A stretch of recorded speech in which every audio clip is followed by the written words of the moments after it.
we started with nothing in humble beginnings. They wanna fuck with me now cause I'm winning. Chasing this chicken cause I'm on a mission. I'm known for get money and standing on business. Chasing this chicken, I ran up a ticket. Chasing this chicken, I ran up a ticket. Chasing this chicken, I ran up a ticket. Keep that shit coming, they know how we living. Come from the struggle, got lost in the hustle. Straight out the mud, no, I compliment couples. Chasing big bills just to keep this shit subtle. You ain't on my team if you wasn't in the huddle. Chasing this chicken, I ran up a ticket. Chasing this chicken, I ran up a ticket. Chasing this chicken, I ran up a ticket. Keep that shit coming, they know that I'm with it. I fit the description, I'm the definition. I'm what they prescribe like she seen a physician. She wanna ride cause she seen how we getting it. Big old booty, she my passenger princess. She like to argue, she don't like to listen. She bougie and toxic, she fine and she picky. Pretty and sedated, she get recognition. Matching nails and toes, man, she always French tip 'em. Parking lot pimping when we in the city. Don't ask her about twine, she twerk on the engine. She eat the dick in the car cause it's tennis. She pay me attention like she get commission. Pimpin' CEO, so I give her the business. She ride on the dick like she doing some fitness. She make the dick disappear like she magician. She like to swallow, man, she love when I finish. Having motion, man, you know I got plenty. Bitches choosing cause they know that I'm winning. See some thousands, now I'm out to some millions. So all my houses come with chandelier ceilings. Pillow talking, man, that shit just ain't in me. Keep it pimpin', I can't do no pretending. Jealous hearted, man, you know I ain't with it. Cuffin' hoes, I can't do no commit. No, we started with nothing in humble beginnings. They wanna fuck with me now cause I'm winning. Chasing this chicken cause I'm on a mission. I'm known for get money and standing on business. Chasing this chicken, I ran up a ticket. Chasing this chicken, I ran up a ticket. Chasing this chicken, I ran up a ticket. Keep that shit coming, they know how we living. Come from the struggle, got lost in the hustle. Straight out the mud, no, I compliment couples. Chasing big bills just to keep this shit subtle. You ain't on my team if you wasn't in the huddle. Chasing this chicken, I ran up a ticket. Chasing this chicken, I ran up a ticket. Chasing this chicken, I ran up a ticket. Keep that shit coming, they know that I'm with it. Oh, man, double tap that screen, shut a live out, chat. We got an action-packed episode, man. I need everybody to hit the like button on your way in, man, because we got a great episode scheduled for tonight, man. We still in intro mode, baby. Y'all know what time it is. I'm a saint, but I sin. I checked in the game to win. I left, she loving me again. I let her cry out the bins and they say time heal. Mine still felt like it was yesterday. How we're moving fast, probably too fast to even catch the play. Spence a night, she pack a bag, right to me, just getting gas. Coming back, I want it bad. I'ma touch it first, eat it last, it's temporary. Holly damn emotion said it's temporary. My pain deeper than the ocean. Temporary feelings mixed with temporary pleasures. All these temporary moments and these temporary treasures. Temporary circumstances to temporary measures. Temporary friends and even temporary schedules. Temporary smiles and temporary goals. Temporary women sliding on temporary poles. Temporary comments and temporary trolls. I just pray that God bless me. Ain't no temporary souls. I'm a saint, but I sin. I checked in the game to win. I left, she loving me again. I let her cry out the bins and they say time heal. Mine still felt like it was yesterday. How we're moving fast, probably too fast to even catch the play. Spence a night, she pack a bag, right to me, just getting gas. Coming back, I want it bad. I'ma touch it first, eat it last, it's temporary. Holly damn emotion said it's temporary. My pain deeper than the ocean. Oh, man, double tap that screen, shut a live out, chat. I'm glad to be here, Larry. What's up, Mega Dan? What's up, everybody? Who we got in here, man? What's up, Mr. Plug Slave is crazy, but what's up, Michelle? Dwayne, what's up, Love? What we doing tonight? La, what it do? OG, what it do? Tyler, what it do? Chat, we got an action-packed episode, man. We're gonna cover, oh, shit, where's the tag? I didn't even drop the tag. Hold on, chat. Where's the tag? Y'all gonna let me start the intro to the show without the damn tag? Welcome to the greatest damn show on YouTube. Welcome to the greatest damn show on YouTube. Oh, man. Double tap the screen, shut a live out. What we doing tonight, chat? Double tap the screen, shut a live out. What we doing tonight, chat? They said Netanyahu thinks Trump cannot close the deal. We got Stephen A. Smith hosting the debate, and we got Big Tigger and his wife's footage leaked. We're going to get into all of that, man. Big Tigger off the basement 106. Man, listen, Big Tigger got a lot going on. Him and his wife got in an altercation over the last few weeks. We've been seeing her post videos beat up. Today, we got the video of where they were arguing and fighting over a phone. After that video came out, She got picked up allegedly on a warrant for kidnapping. I don't know if she took the kids after the altercation or what, but they just picked her up for kidnapping. Big Tigger's going through it. They got the video out of him tussling it, I guess in front of the kids over this damn phone. So we're going to get into that as well. Reuters is reporting for the first time central banks plan to cut the U.S. dollar holdings over the next decade while increasing allocations to gold and the euro. That can cause inflation. That can cause the dollar to weaken. So we do expect the dollar to weaken based off of that news. Central banks are planning to cut U.S. dollar holdings over the next decade while increasing allocations to gold and the euro. So the euro should strengthen on that news, and we know gold is already still pretty high in comparison to how it has been over the last decade. So I don't know, chat. I don't know how that's going to do for America. Also, we have Nick Shirley asking Haitians about mass migration. We got Tyler Oliveira going into Ireland and exposing their immigrant invasion. Netanyahu came out reacting to Trump's meeting with Turkey. We got Stephen A. Smith hosting Isaiah Martin and I forgot the other guy, excuse me. I think his name is Tony, for another debate. Double tap that screen, shut a live out chat. We got an action-packed episode. We got a lot of long form. We got a lot of long form to cover tonight. So let's get into it. This video right here, is some relationship shit. I forgot what this man said. This man has a problem going on in his relationship. Let's see. The fact that ours was the causation or influence that sometimes we set the example to follow. And what's your question?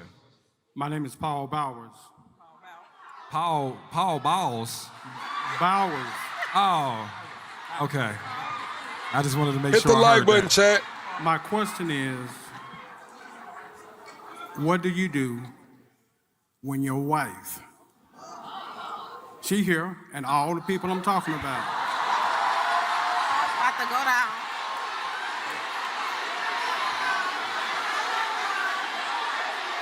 Okay, we got it. Jose is in position. Okay, we got it. What's up? what do you do when your wife respects and appreciates her friends more than she does her husband who pays the bills with her? Who pays the bill? Oh, shit. What do you do when your wife respects her friends more than her husband who pays the bills? Now, chat, most of the time we hear this conversation, the roles are reversed. Women are saying that men want to hang out with their drinking buddies and at deer camp and playing the video game. Well, this time the role is reversed. He's saying, what do you do? I'm paying all these bills and my wife don't give a damn about what I'm talking about. She want to run behind her friends for brunch, lunch, and dinner and shit. Bills, okay. All right, anybody want to start? Hit the like button, Can I chat. ask you a question? Mr. Paul, please define for me respect. What do you mean when you say she respects her friends more than she does the one who pays the bills? What does that mean? If I call her and she on the phone with one of those friends that's back there,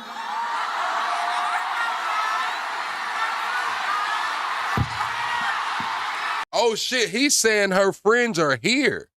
So his wife and her friends are here at this event. He just put his wife on blast, not only in front of her friends, but in front of this whole live audience and shit. Oh, she feels like shit. Because listen, chat, even if it is true that she adheres to what her friends say over her husband, she don't want the world to know that. She want the world to think she's the model wife and they have the perfect marriage, and she don't want her friends to think that her husband tripping and shit. Oh, shit. Hey, that ride home is about to be crazy. That ride home is going to be crazy. Hit the like button, chat. We're 25 subscribers away from the next sub goal, man. Subscribe to the channel. Hey, you know a nigga serious when he like,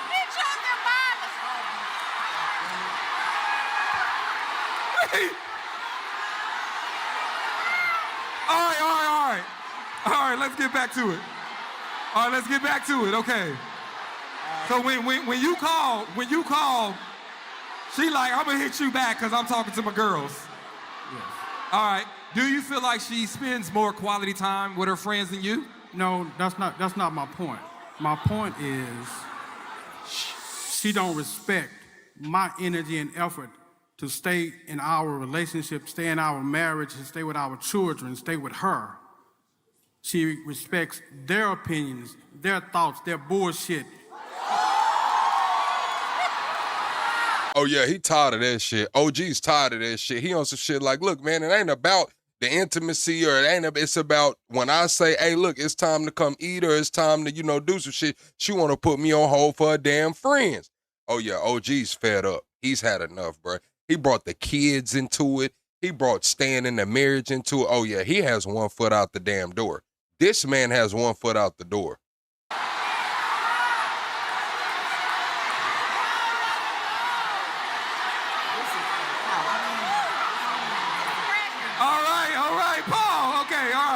All right, Paul. What's up, Jose? So listen, Paul, I want you to go home to a happy home. So what I'm gonna do is say this. Let me ask you this question, Paul. All right, everybody looks at your left, right, say shh. Paul, I can tell you frustrated about it. And what's crazy is the women that are her friends that's doing all of that, that's taking away, she's not respecting her man for it. Listen, if they get a divorce and her ass is out here high and dry, ain't got nowhere to go, don't know how to pay no bills and shit, those friends probably not gonna let her move in for long. Now, they'll probably open up the couch, let her stay for a week or two, but let's be honest, man. Women don't like living with each other like that, man. You might take your friend in for a week, maybe 3-4 days, but long term, her ass finna have to move around. So what are you gonna do? You're about to facilitate your friend into a new relationship because she gonna have to get the fuck up out your house eventually because your man's not gonna be going for that shit. It's crazy. It's crazy. She's about to get out of this relationship. Her friends are gonna facilitate a damn couch for her and push her into a new relationship because they're not gonna have it at their house. Crazy. Crazy. About this. Well, is it frustrated or are you hurt, Mr. Paul? I'm more hurt than frustrated. Yeah. Because for you to stand in front of this community and say that, to share that part of your relationship with your wife speaks to me that there's a part in you that's really hurt. So I want to say to you, Man, what's this lady's name? We know who this lady is. She famous for something. She kind of remind me of Whoopi Goldberg, but who is this lady? Hear you. I want to say that. I hear you. And I want to say Thank to you, your Amber. wife and her friends who are here, hear his pain before you get into your shame or anger or upset. For you to say that. Now, Mr. Paul, this is a conversation I think you and Mrs. Paul, me and Mrs. Paul. Oh, that was Jones. Here she go talking about this is a conversation for you and Mrs. Paul to have. Listen, Paul been trying to have this damn conversation for some years now. That's why he got you in his damn business. That's why he got the whole live crowd in his business. He been trying to have this conversation for years, and this shit's not registering. A lot of these women on their last damn marble, man. They on their last marble about to get ready to facilitate that couch at their homegirl house, man. Who we talking about? He needs to have this conversation. He's been trying, lady. That's why he up here telling you his business.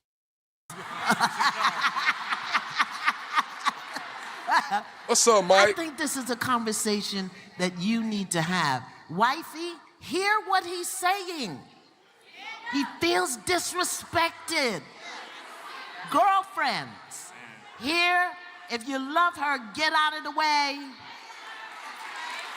If you love her, get out of the way.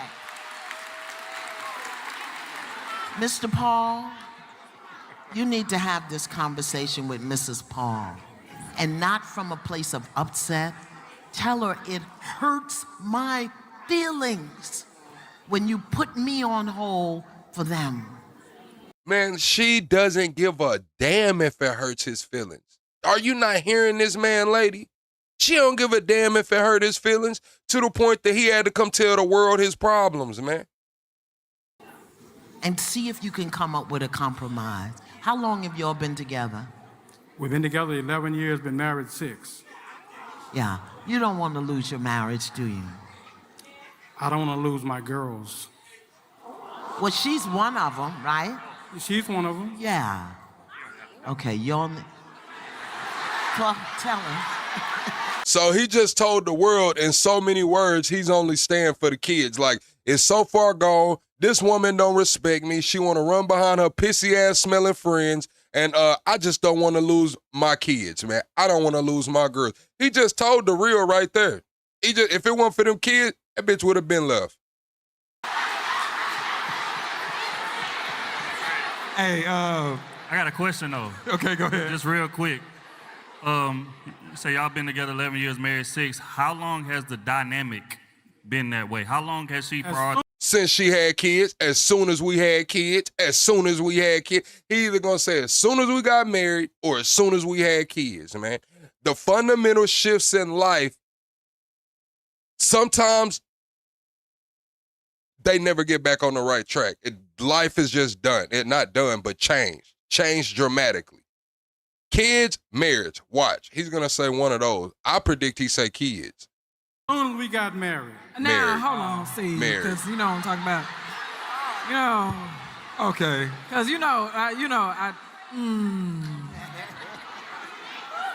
I'm paying attention to how you're even referring to your wife right now. Like I'm paying attention to the fact that you're willing to humiliate your wife in front of thousands of people also. And he's done. Yes, that nigga got up there and just told the world that his wife don't listen to him. Do you know how, I don't even know the word for it, man, how fed up you have to be as a man to come tell the world your woman won't listen? You giving all the sharks out there some damn bait. You giving all the sharks out there bait. Oh, his wife don't listen to him? She'll listen to me. She'll listen to me. I don't know what's going on with old Brian Bowers over, but she'll listen to me.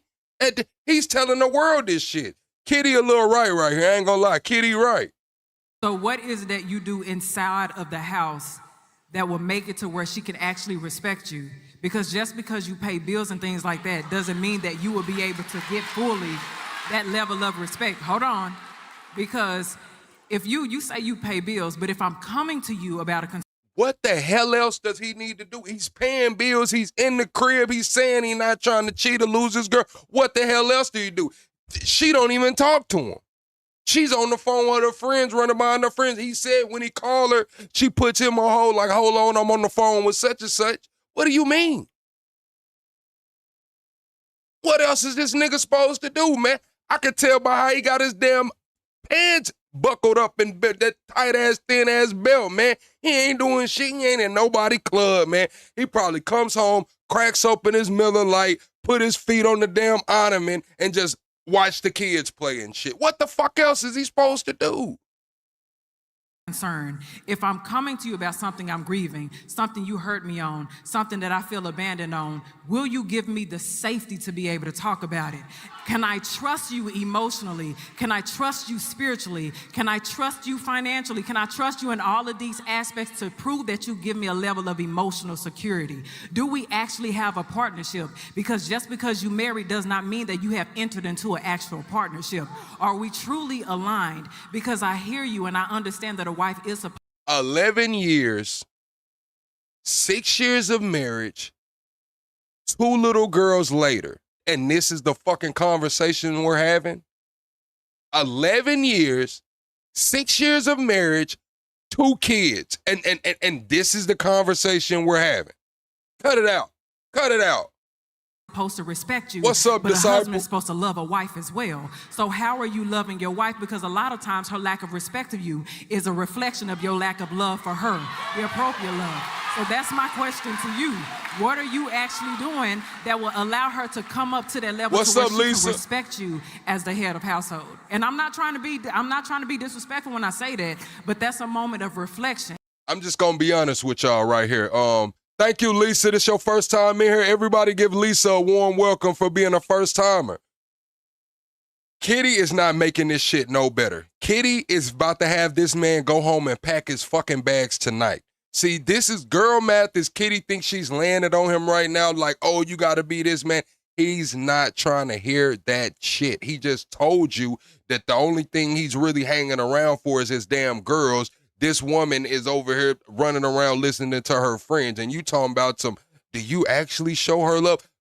Lady, when I fucking try, she's in the room on the phone with her damn piss-smelling ass friends, man. The hell are you talking about? And I bet not one of them bitches got a man. Not one of them. What are you talking about, man? And that's a very serious question that you really have to look at, because I know how I'm a woman. I am a woman who loves my husband. I love my husband. And it has never been a moment where I respected him, because that man gives me a level of safety and security that I have never experienced in my life. And everybody on this stage has witnessed it. I never have to worry about it. I had a girl one time, chat, and I'm not gonna lie. It wasn't like she was just running behind her friends and shit, but she always valued her fucking friends' opinion. You know what I'm saying? Like, how can I put it? How can I put it, bro? I don't know. Her friends were some hoes, so it's like, I just assume if you want to go be with your whole friends, you can go be with your whole friends. That's just what it is, man. You know she's a hoe. Why do you keep trying to hang with this hoe, man? Maybe you a hoe too. I just had to keep it too real. I just had to keep it too real. Sometimes you got to cut off your hoe ass friends, man. Otherwise, I'm going to assume you a hoe too. Everything. If I ever have a complaint, my husband sits there and he listens, no matter how tired he is. He gives me the space to be a woman, to be a feminine woman, to be a mother, to nurture the home and everything else. So it's never a moment where I ever have to disrespect him, because that man loves me. So how do you love your Because Mr. wife? Paul, this right here, this gonna cost you. That's okay. That's okay. You're not lying. This gonna cost him. Can we try to salvage this? Because I know that they want to be happy. One more question. Okay. I just come up here, too. I just want to ask a question. How old is your wife? She's 49, I'm 60. Can I? Amber Leslie says 2 weeks of knowing each other and she got proposed to. 3 kids outside of knowing each other. Marriage after 9 months of knowing each other. 1 child 9 months after that. 15 years and going. You got a damn Cinderella story, Amber. And I'm going to advise all of the young men out here. Don't do what the fuck Amber Man did. Now, Amber is a success story, and we're glad that Amber's shit is going on for 15 years and counting. But I advise all of the young men out here, proposal after 2 weeks is fucking crazy. It's fucking crazy. Don't do that shit. But Amber, congratulations to you and yours. Can I say this last part to you before we go on, Mr. Paul? And this is to the men in the room. We gotta stop reducing ourselves to a paycheck and paying a bill. You added that as if that replaces you being a person. We need as men to look at our personhood, because then we can. How the fuck can he be a person? See, this is the shit that I don't like, bro. See, this is why I tell y'all I can't be on these panels right here, because I'm going to keep it too fucking real, man. Stop letting these people off soft, bro. How the fuck can he be a person? The man's working all day. He's saying when he's trying to spend time with his wife and quality time and shit, she's in the back on the fucking phone running behind her piss-smelling ass friends. What are we talking about? How, nigga? How? I just came home from work, took off my hard hat and these fucking boots. I cracked my Miller Lite, sit my feet on this damn ornament. I want to spend some time with my girl. She's on the phone with her fucking friend like I didn't just work a 12. What are you talking about, bro? Cut it out. Cut it out. Find the truth in how to communicate to a person. Because if you say, hey, you need to respect me because I pay bills, that don't hit the same as... She pays most of the bills. I manage the bills. Oh my God, bro. Oh my God, bro. What? I will throw something in here, bro. We just sat here and listened to this nigga bitch and complain, nigga. And you talking about you ain't paying no bill. What the fuck do you mean? The fuck is he talking about?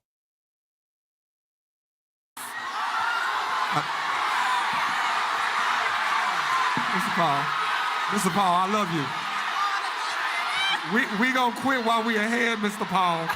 So can we talk after the show? Man, sit your ass down, man. Man, sit his ass down, man. Man, listen, man. Sit his ass down, bro. Now we know what's going on, nigga. You ain't knowing. You around here bitching and complaining and shit. What do you mean? What the fuck are you doing with your time? What the fuck is he doing? Mr. Paul, me and you. All right, let's talk after the show. All right, I love you, Mr. Paul. All right, At least he did the right thing. He sat his ass down, man. Take your ass to the very back of the congregation. I'm sorry. You just wasted our time. You came up here to this pulpit and wasted our damn time. Take your ass to the very back of the congregation, man. I'm sorry. all right. Mr. Paul, I love Mr. Paul. Mr. Paul, thank you for your question. Mr. Paul, okay. All right, there we go. All right, I'm about to go, I gotta work still, but Mr. Paul, we gonna talk. Bro, I don't even want to talk to Mr. Paul no more, man. I don't even want to talk to Mr. Paul. Just deal with this shit, bro. I'm sorry, bro. Like, I don't got no advice for you, nigga.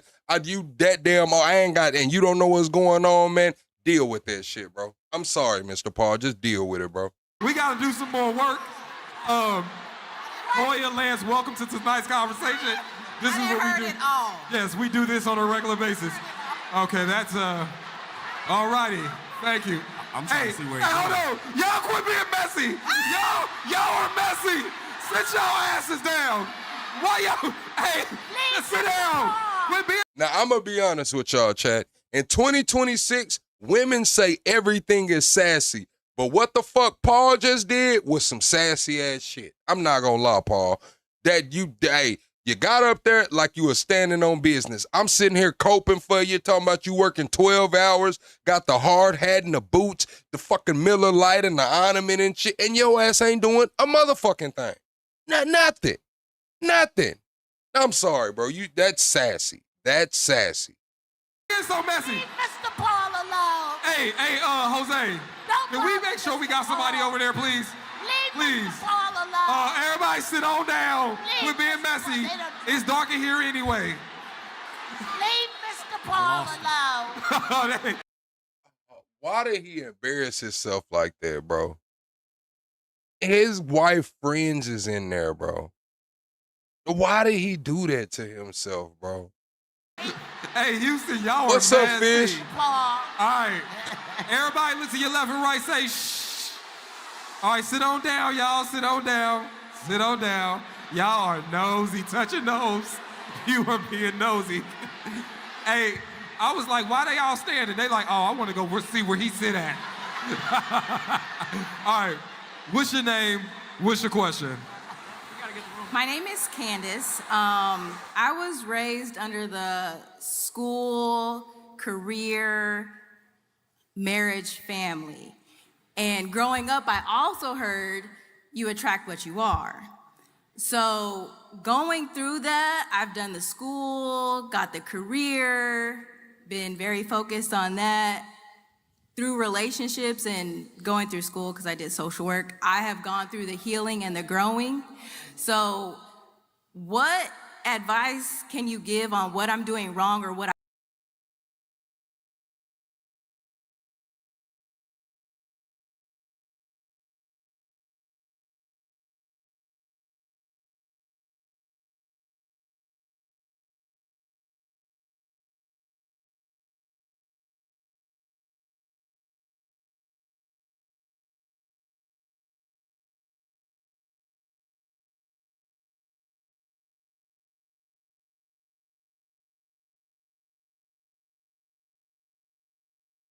I should be doing to meet?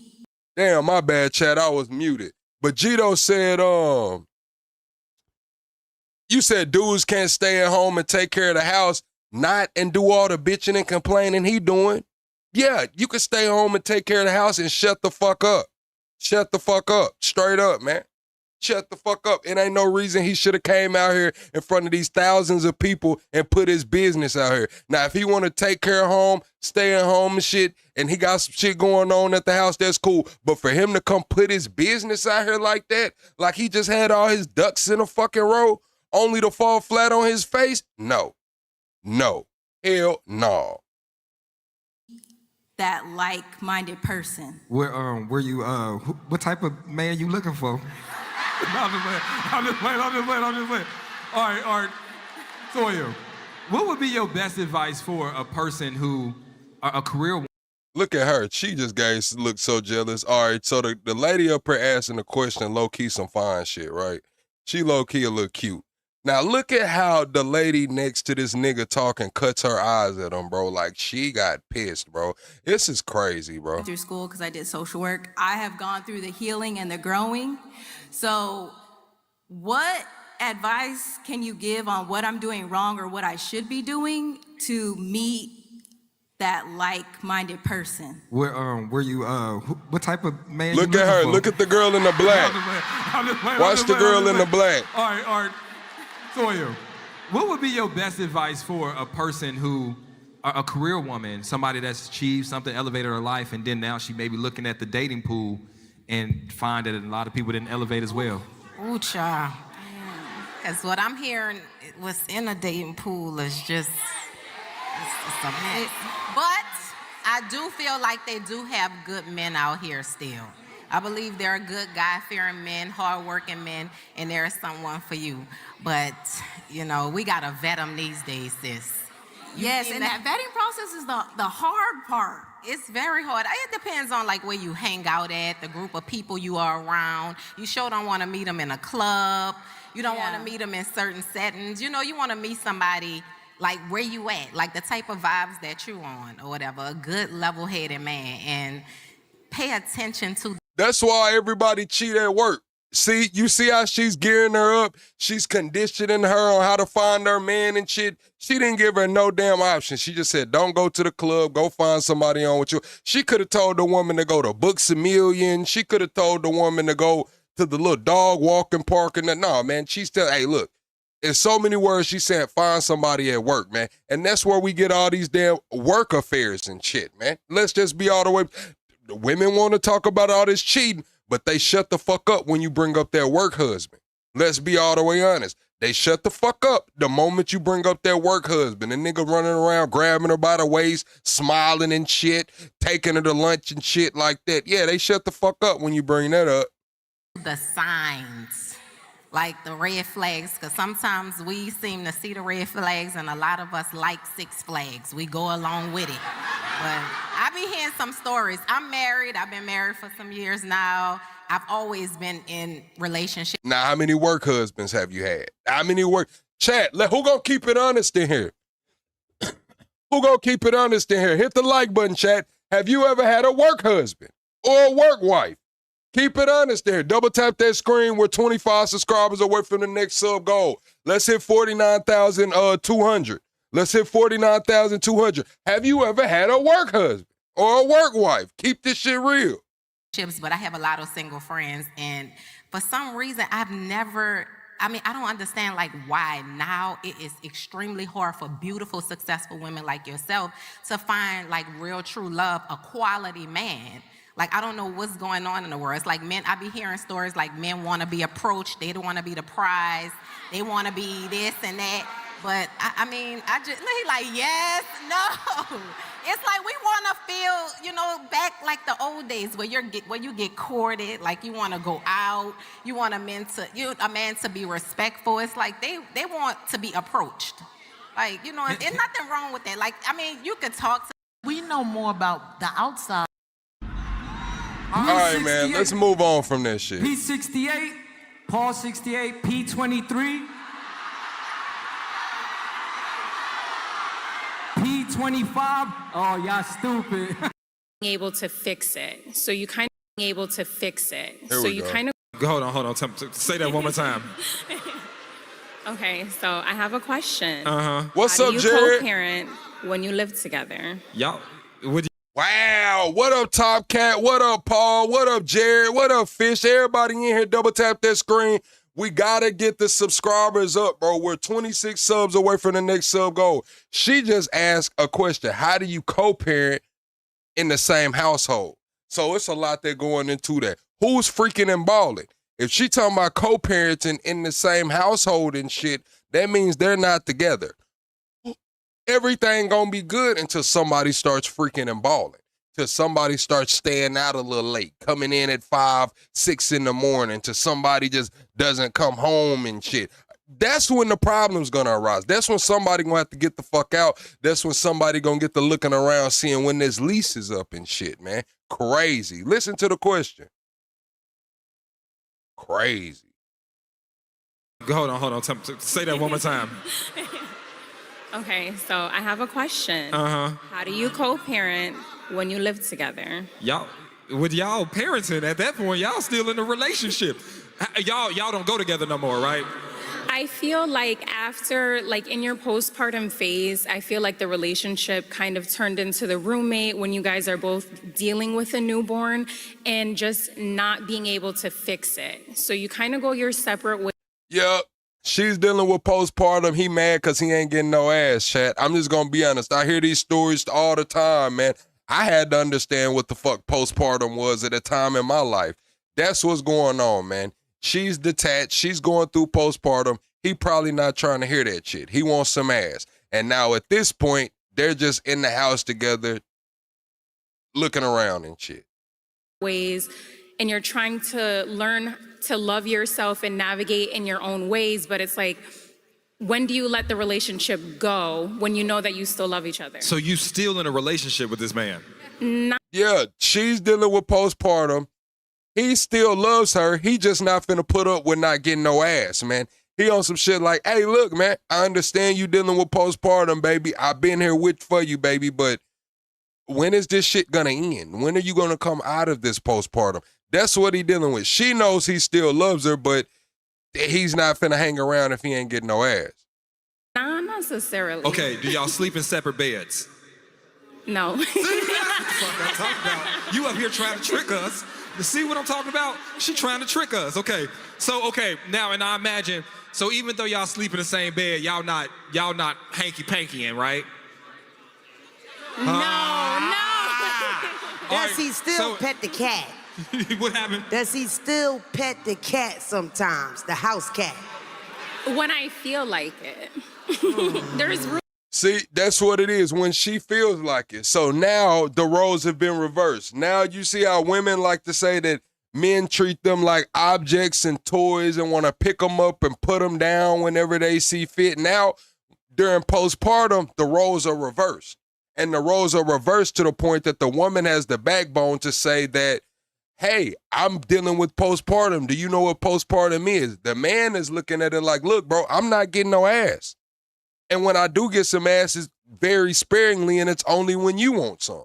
I still got to take care of everything, go to work, wait on you hand and foot, deal with your emotional postpartum, and only get some ass like once every 2-3 months. And you say you're dealing with postpartum. She sees that he loves her. She can feel the love and the nurturing and the caring and the shit that he's doing. He's still cuddling with her every night.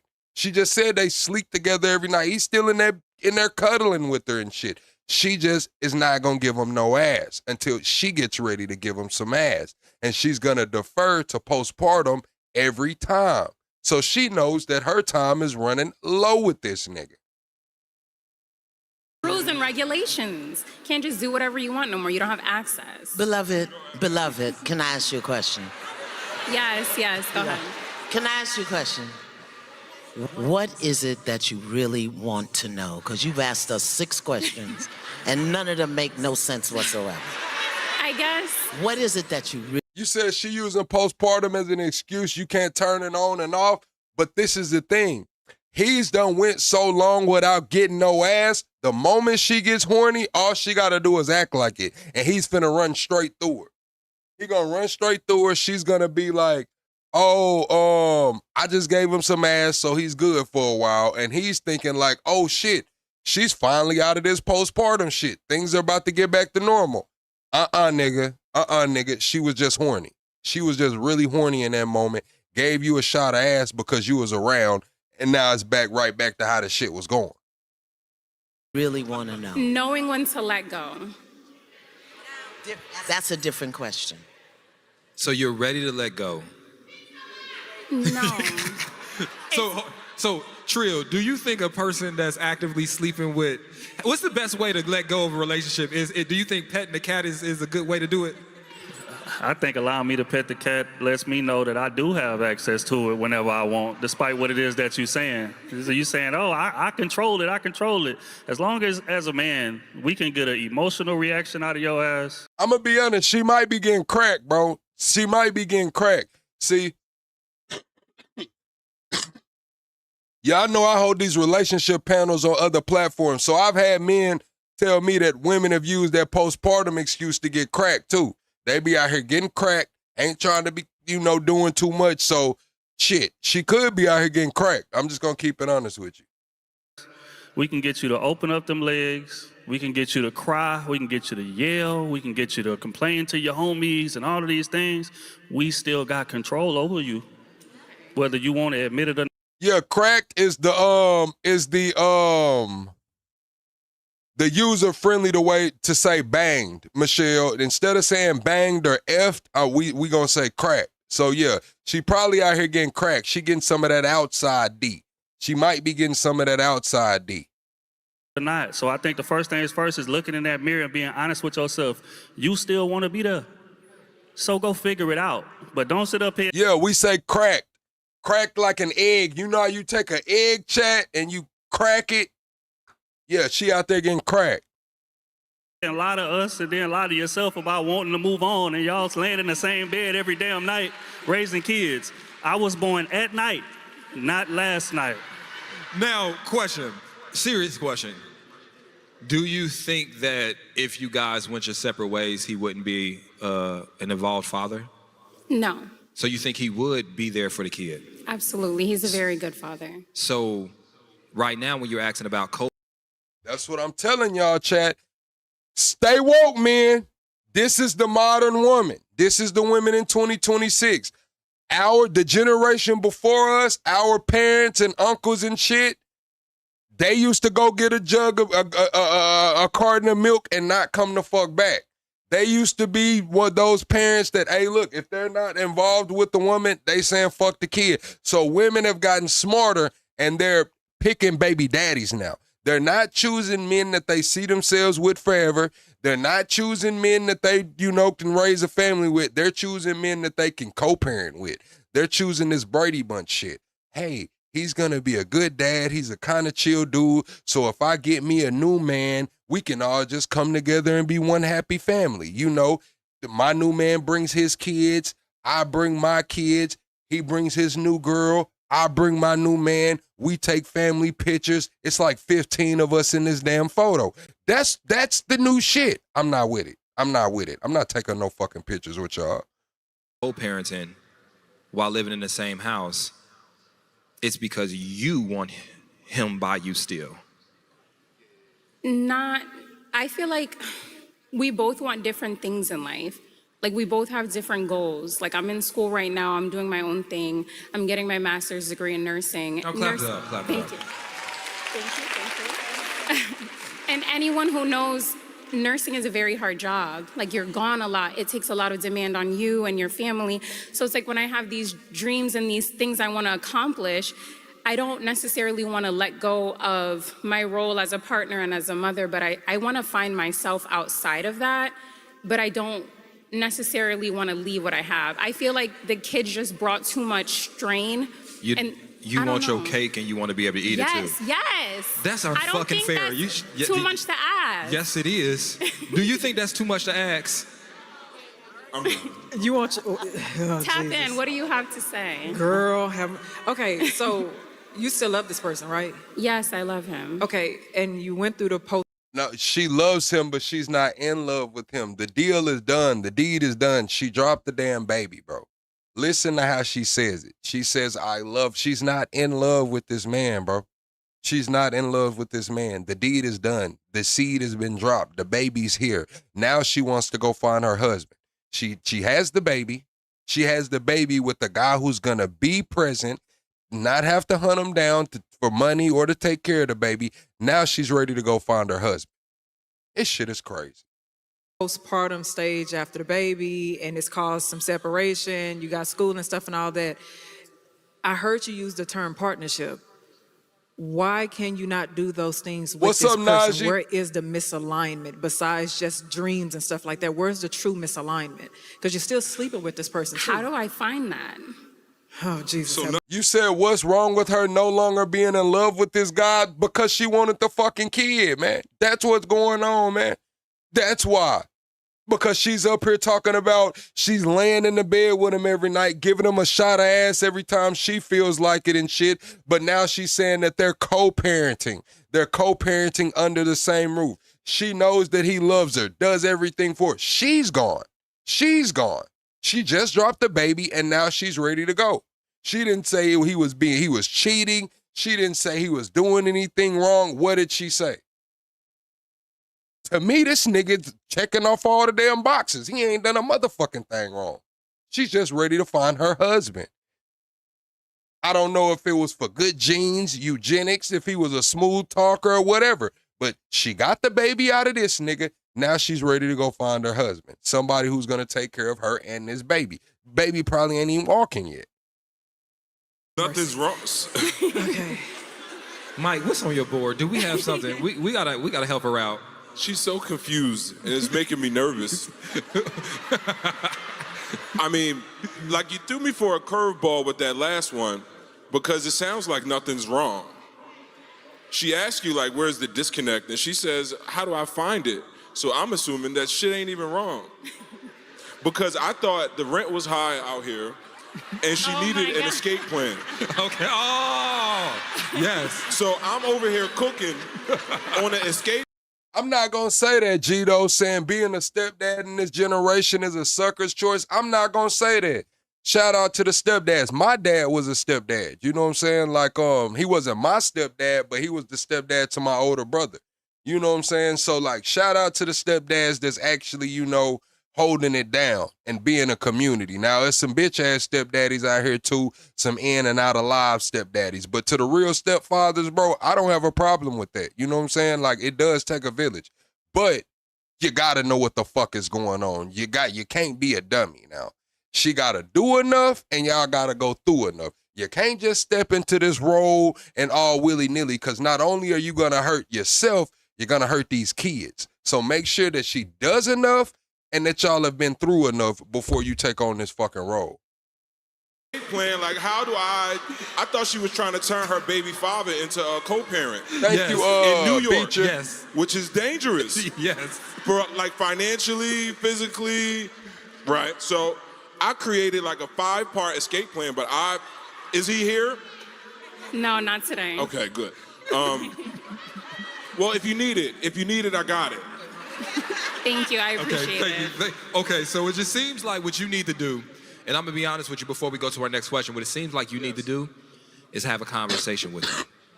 An honest conversation about how you're feeling. Because I imagine you haven't had this conversation with him, right? See, that's the thing. When it comes to the modern, you know, to the stepdads and shit, and when it comes to what we're talking about here, when I say these women are choosing better men to have kids with, they might not expect to be with the man, but the financial support's gonna be there. The money's gonna come, whether it's child support, whether he's sending the cash apps to Apple Pays and shit. And that was the biggest hurdle that the last generation couldn't get over, was the financial support. We have conversations, but I don't think our conversations ever end up on the same page. It don't have, no, whoa. Go ahead. But you know why? Beloved, you are not clear. That's not the first time I heard is that. a silent assassin. Okay. It will assassinate your vision. It will assassinate your being. You are not clear.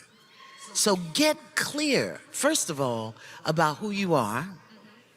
Are you a mother? Are you a partner? And how can you be all of those things?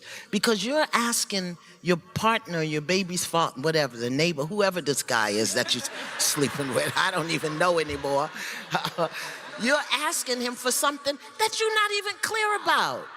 You don't even know where to disconnect. She don't even know what she want. That's what I'm saying. She don't even know what she want. And we got a damn big ass super chat, man. Thank you. Who was that? Amber?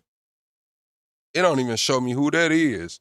Let me go to the top so I can read this super chat. We got a $100 super chat from Amber. She says, shout out to my hubby. My kids are his. They know him and what he did for them. Their biological father. My children, they pity.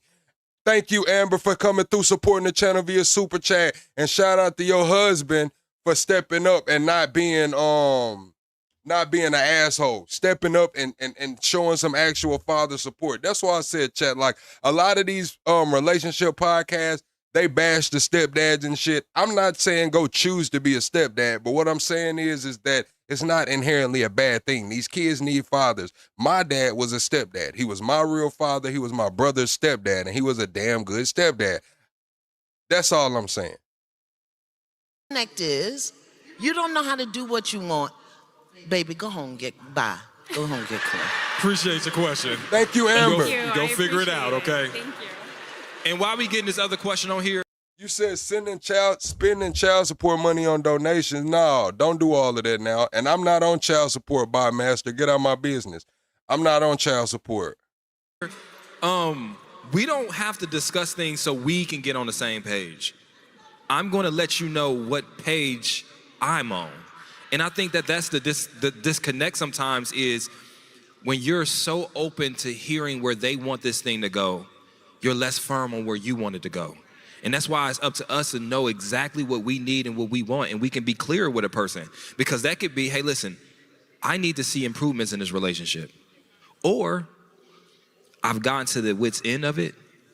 See, I don't like this men versus women in 2026. Like, that's why we got so much of this other shit going on. Everybody wants to know where all this other shit is coming from.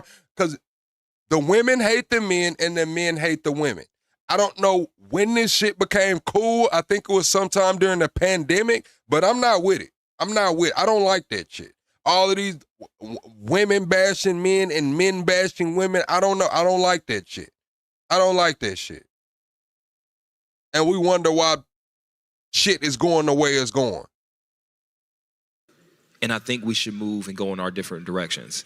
And now you're telling people what page you want to be on. And here's the thing, because I say this all the time. When your heart is involved, when your cat is involved, when you got children involved, there's so many different emotions. And if you go into these conversations unclear yourself, somebody else will motivate you and move you, convince you, and talk you into some shit you don't want to be in. And then you turn around for. Another thing too, chat, is when I have these relationship panels, one thing that I have noticed is when I ask men what they could have done better in their relationship or the last relationship they were in, where did they fall short? What could they have done better? 9 out of 10 men give me an answer. Oh, I could have done this better, plug. I could have been more attentive. I could have, certain things. But when I ask the women that question, maybe 2 out of 10 women give me an answer. Every woman says nothing. Every woman was just perfect. Every woman was just the best thing since sliced bread. Every woman was damn Cinderella. It's like, damn, lady, there was nothing you could have improved on? Nothing.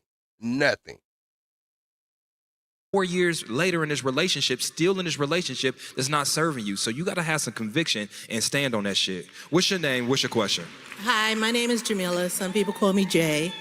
My question is, why does it seem like men take what they've learned in one relationship onto the next, but they weren't able to make it happen in a prior relationship? Oh, because you was my crash dummy. My lab rat. My experimental dater. You were the girl I got the fuck up with. See, you were the hoopty of a relationship. You know, the girl you learn how to drive with. And sometimes y'all don't see that.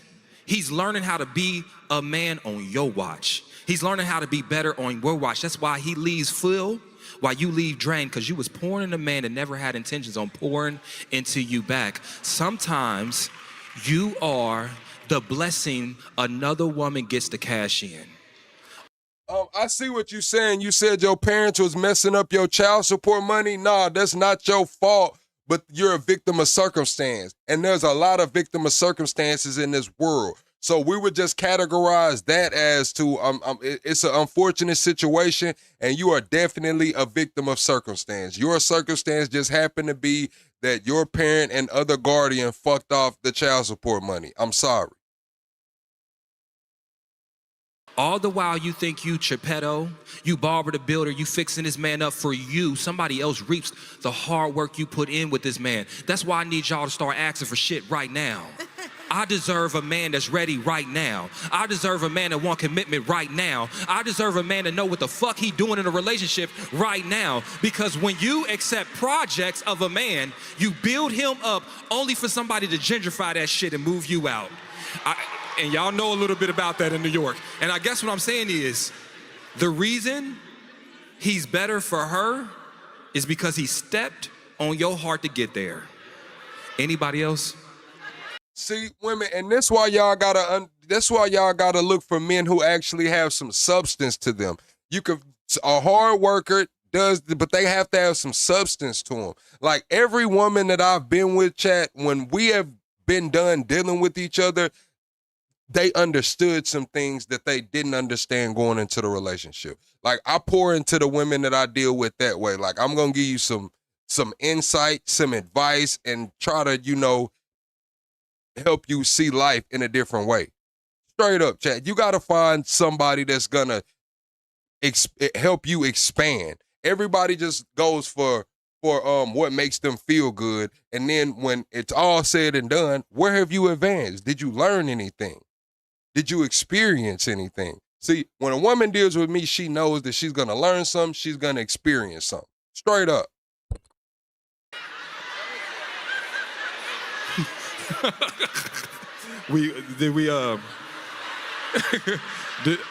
That's fucked up. I know, right?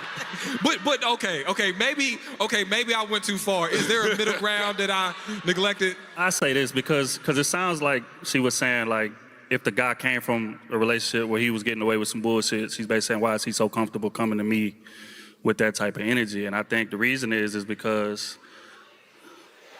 Well, that's not what she said? Well, okay, so let me give an example. Okay. I'm in a relationship, and the entire time I'm in a relationship, I'm saying to him, I know I appear strong, but I need you to step up for me. I need you to have my back. I need you to be my rider. I appear strong, but I don't want to do all my struggles alone. You're looking at me, you're saying I got a strong woman on my hands, but you're not supporting me. I picked you because you're willing to struggle with me. I picked you because you are willing to be on your hands and knees eating the crumbs I put on the floor with you. I picked you because you didn't have a backbone. I picked you because you will always pick me before you pick yourself. In the very moment you start to stand up for yourself, I don't fucking like you no more. The only reason I was able to get with you and stay with you and I'm fulfilled is because you prioritize me. And I get to have it easy. Y'all gotta quit thinking that every man that picks you is picking you because of your positive qualities. Because sometimes he's picking you because you're negative ones. Hit the like button, chat. You don't know how to stand up for yourself. You're not assertive with your communication. You are always willing to bend, mold, and contort to his needs. Why the fuck wouldn't he stay with you? But the very moment you stop doing that shit, I don't want you no more. All right, I'm gonna take a different stance than this nigga. Maybe it's because you tough as hell, man. How the fuck can you be tough as hell? How can I know you need help when you tough as hell? I got it. I got it. Don't worry about it. You sit here and you struggle on your own inside of your damn head, and we're fucking together. Or I don't know, bro. I couldn't be on that panel. I would keep it too real. I would have told her, that's your own tough ass fault.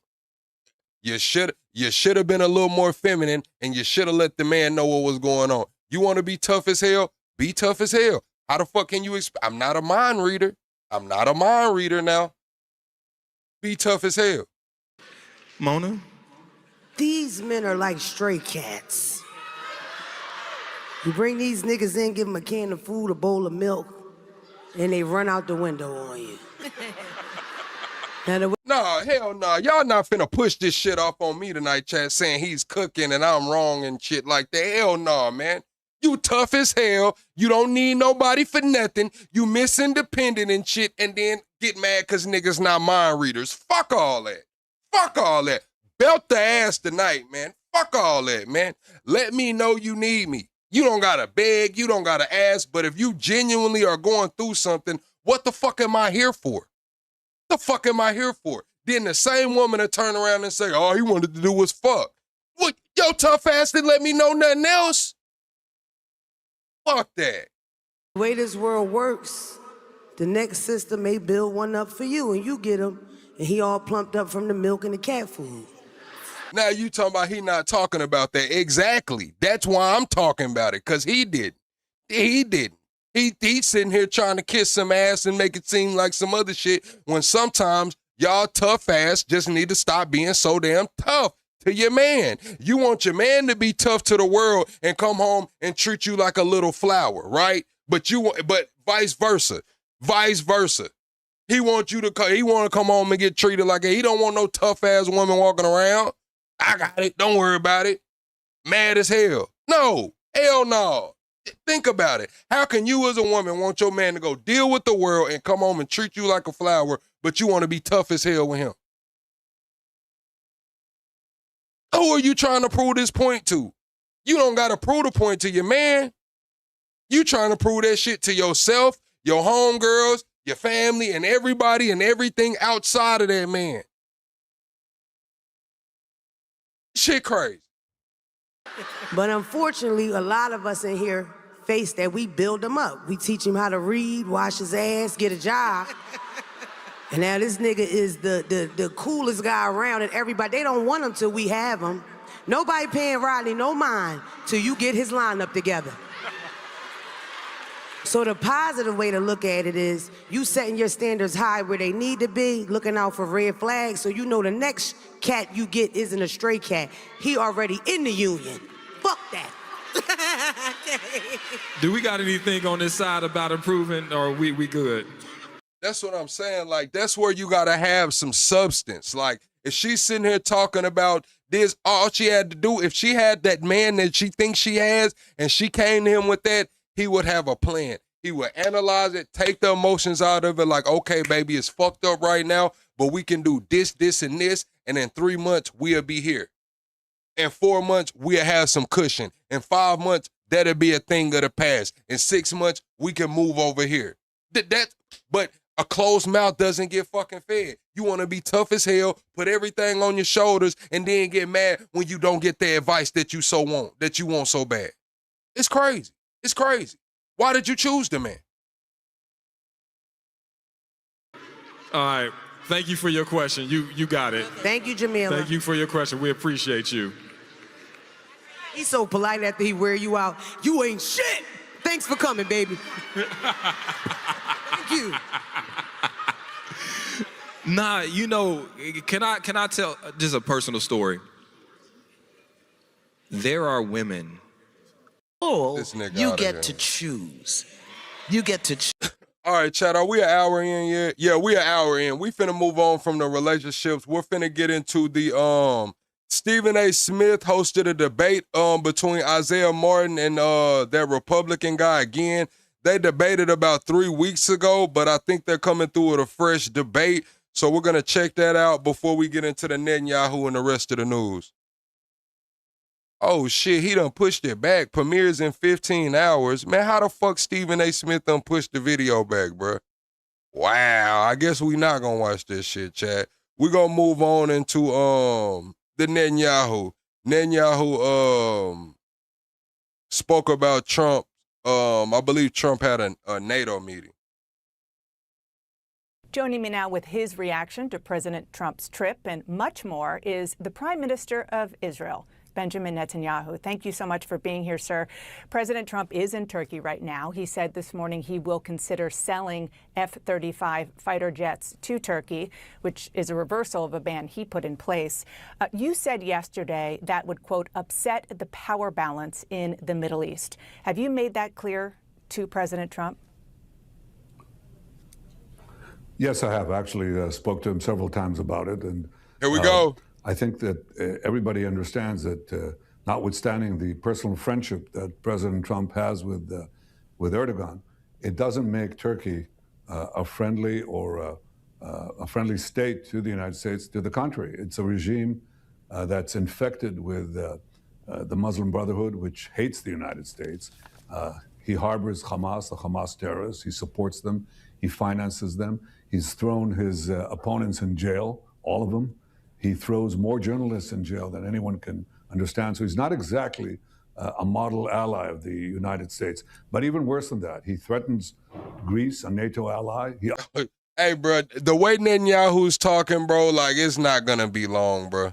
It's not gonna be long. Hit the like button, chat. It looks like Netanyahu's about to continue his damn, what do they call it? His voyage, man. He's about to continue his voyage through the Middle East, and it looks like Turkey's next, man. He's right here talking to this lady on CNN about how we don't give a damn that Trump's over there at the NATO meeting talking to Turkey, man. This is not a good dude. He's a threat to us, and shit, you know what time it is, man.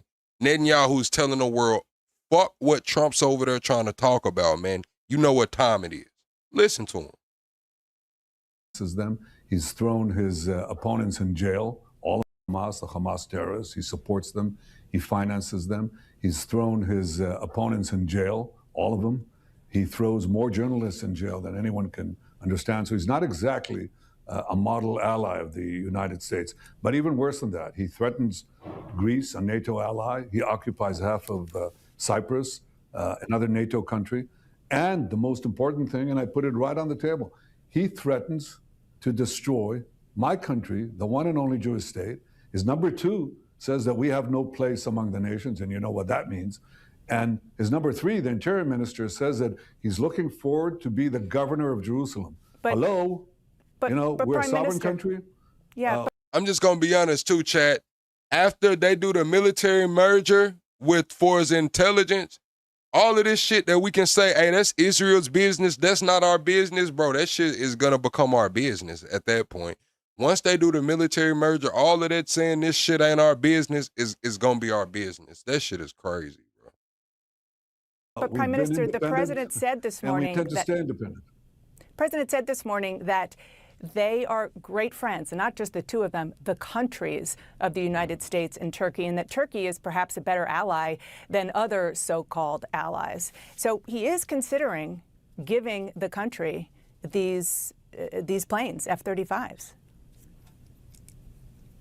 Well, as I said, it would destroy the power balance in the Middle East because Turkey, I think, has aggressive aspirations. I mean, they openly say that. They want to restore the Ottoman Empire. The Ottoman Empire not only included Turkey, it included many other countries. It included Syria, it included pieces of Jordan, it included all of present-day Israel, included some Gulf countries. So this is not a force for peace and stability. And if you give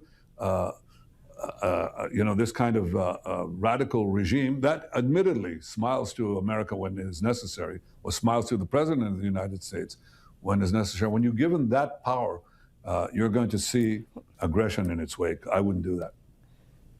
Prime Minister Netanyahu, the conversation that the president is having with Turkey today is just the latest in moves that he has made that are not making you happy. He obviously imposed ceasefires in Gaza, in Lebanon, on Iran. He made you turn fighters back from attacking Iran last summer. He's told you what you can and can't do in Hezbollah. Yo, the militaries are emerging. It's pretty much after this goes through, there's nothing that they can do to repeal it. Congress won't have any say so. The funding will flow directly from America into Israel as far as the technology. We'll be reliant on a lot of their technology, and especially when it comes to upgrades. So yeah, it's definitely gonna be our fucking business. Crazy. Hezbollah. Who is calling the shots for Israel? I think there's a wide misperception of everything you said, because a lot of these things, some of them were not true, and some of them were agreed in advance. And some of it, yes, we had.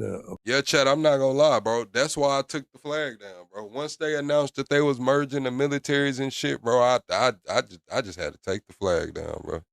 Occasional disagreements. Look, he is the president of the United States. He does what is good for the United States. I'm the prime minister of Israel. I do what is important for what is good for Israel. And most of the time, these things are identical. Starch Manning says right-wing CNN, right-wing Washington Post, pure propaganda Fox, great setup. I'm going to be honest with you. What mainstream media really isn't owned by a right-wing billionaire or somebody that's in bed with the billionaires? I mean, with the right wing. All of the fucking media is owned by a right-wing billionaire. All of it. I have to commend the president. He brought a huge American force to counter our common enemy, which is Iran, that chants death to Israel, death to America. Had they developed nuclear weapons, if we hadn't acted, they would have them already. They would eventually use them against America, not only against Israel.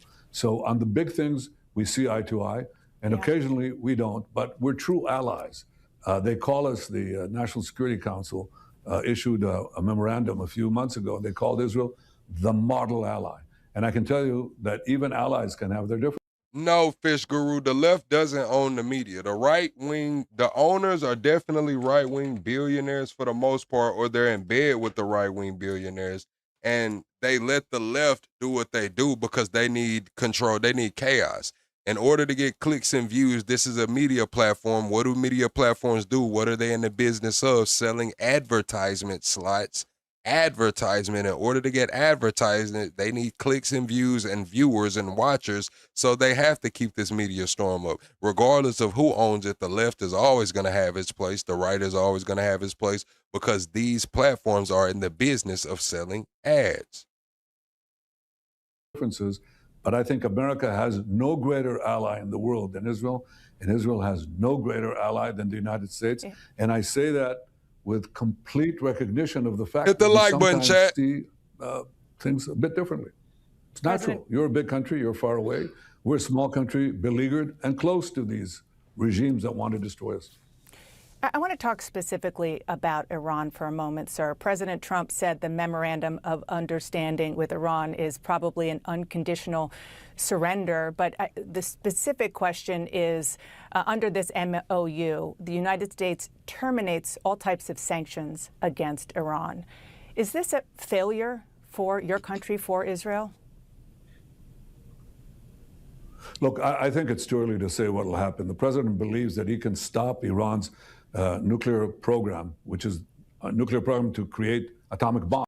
So this is where I agree with Netanyahu. I don't think Iran's going to give up their nuclear program. We've seen the strikes, carpet bombing that started back over there in retaliation. Retaliatory strikes is what they're calling it. I don't think Iran's going to give up their nuclear program. We've heard the war's ended 80 times. We've heard the deal is done. They still have yet to give up the highly enriched uranium, and they're not going to give up the centrifuges on the grounds that they have about 2 million citizens that need the ability to, the country needs the ability to enrich, because they make, I believe, like 98% of all of their medicine inside of the country. So they're not trying to give up that ability. They're not trying to give up the highly enriched uranium. And Netanyahu's basically saying, look, I don't think Trump can get the deal done. I don't think Trump can get the deal done. We're just going to have to go back to war.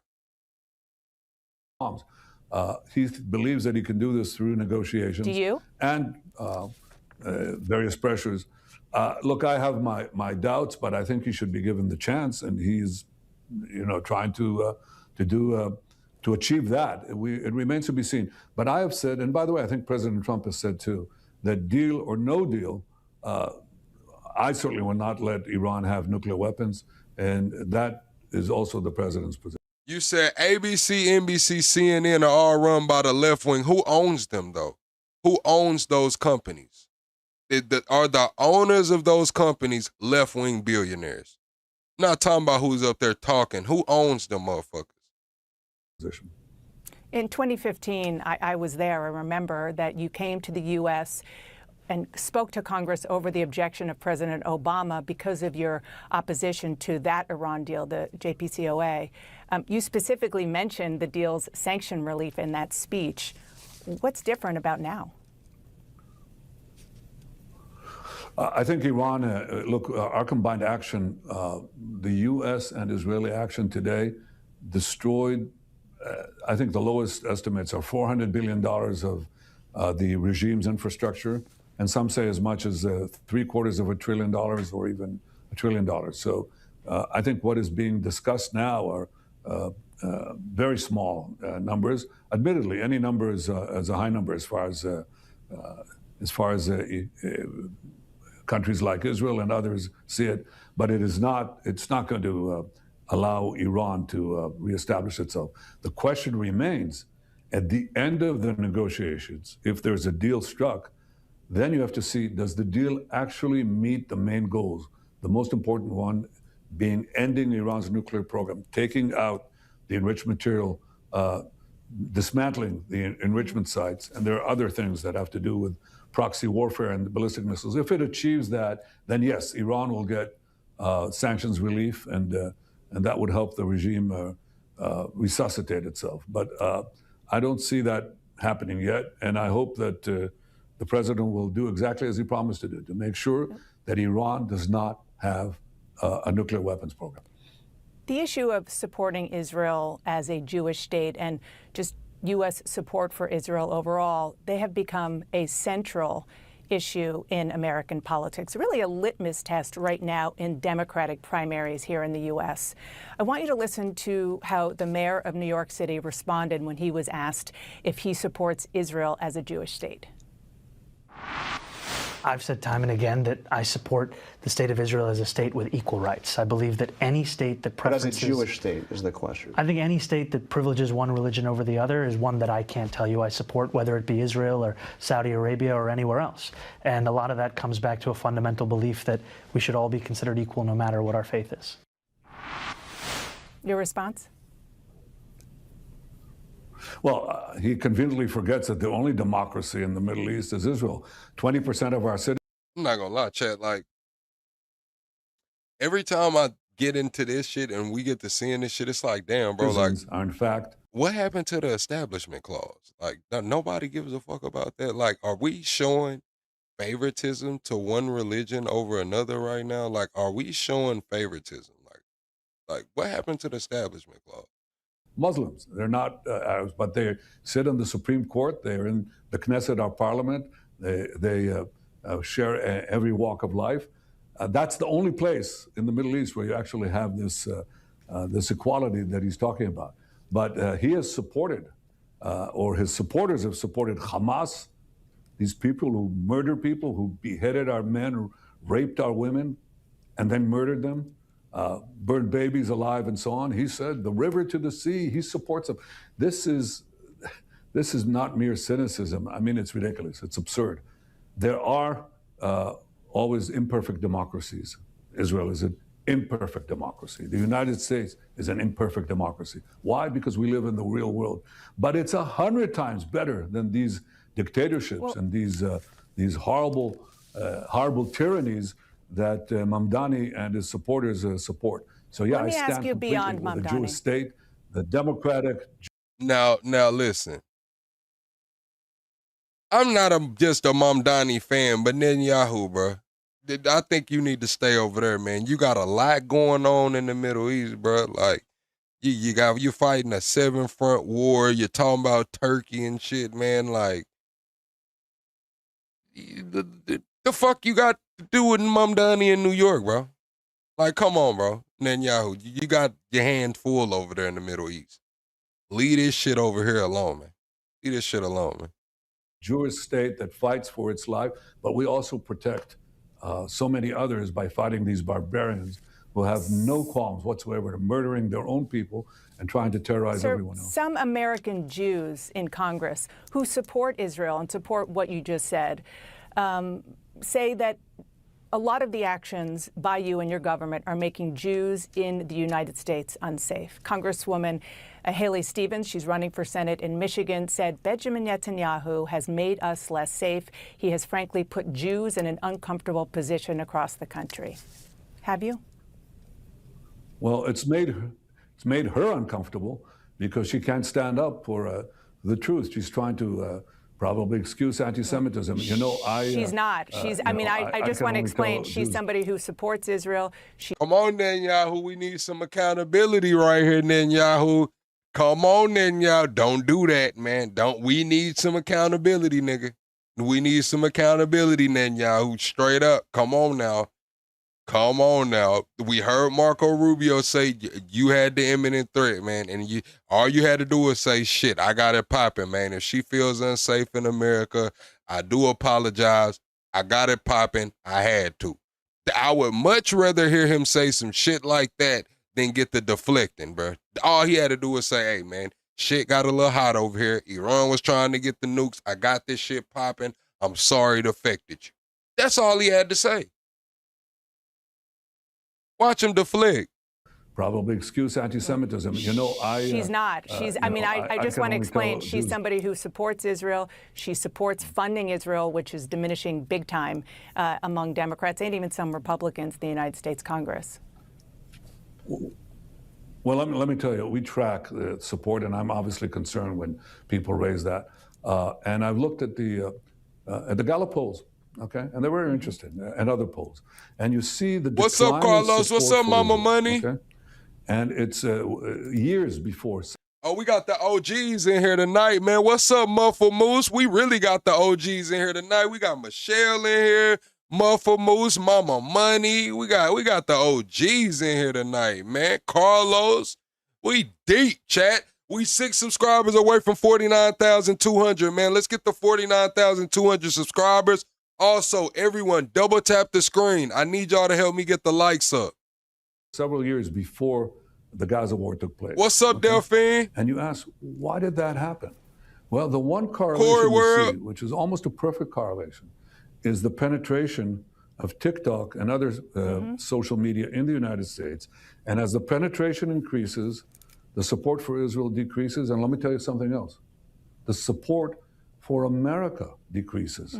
The number of people who say they're not proud to be Americans, it's just correlation. So I think that what has happened here is that there are several countries and organizations that have penetrated the social media, have abused them by putting in bot farms and other things to, especially directed at young Americans, to not only to hate Israel, but also to hate America. And you know what? Those who say they hate Israel usually end up hating America. Mr. Prime Minister, I think all things can be true. Well. All things can be true. What you're saying about bots and about the internet, no question. But that's the thing. It's because he's saying that they burn our flag, then they burn the American flag. A lot of that is because where's the sovereignty? It's like after we merge the militaries, are we a sovereign nation still, chat? We just seen the guy that he's talking about. He's saying that they burn our flag, then they burn your flag. He's talking about the guy that endorsed Thomas Massey, the one that was on the USS Liberty, that one of the survivors on the USS Liberty. He got a video going viral right now, burning the Israeli flag on the 4th of July. So I know that's what Netanyahu's referring to. are you saying that Israel and you personally bear no responsibility? Let's just talk about Gaza for 1 minute. Currently, Hamas is continuing to refuse to disarm. The IDF is also carrying out nearly daily airstrikes in Gaza. You've taken over more territory there. And the Palestinian people are continuing to suffer, still displaced, dealing. I'm not gonna lie, Chad. I don't have a problem with them burning their flag. I mean, damn. If I was on a boat and a country hit me with a fucking bomb and my brothers and sisters that were out here on duty with me passed away and I survived and shit, yeah, I'd probably have fuck them on my mind for the rest of my life too. It'll be fucking forever. I ain't gonna lie. Dealing with intense heat, limited care, limited resources. Will you do more to help those suffering in Gaza? And will you concede that the images that people are seeing on their phones as part of social media is very much contributing to the turnaround and the diminishment of support of your state of Israel and of you? Yeah, look, I think that what you're raising is how do you fight a war in the digital age when when you have terrorists that embed themselves in civilian populations, in schools, in civilian neighborhoods, in apartment blocks, in mosques, and so on. How do you fight them? They send rockets to indiscriminately kill our people, and they hide behind, they're targeting our civilians while hiding behind their own civilians. So what are you going to do? What do you think? You said, didn't Trump bomb Venezuela? Didn't Trump bomb Iran? I mean, shit, yeah, he bombing the shit out of Iran right now, carpet bomb. I mean, shit, it is what it is. What you want me to say?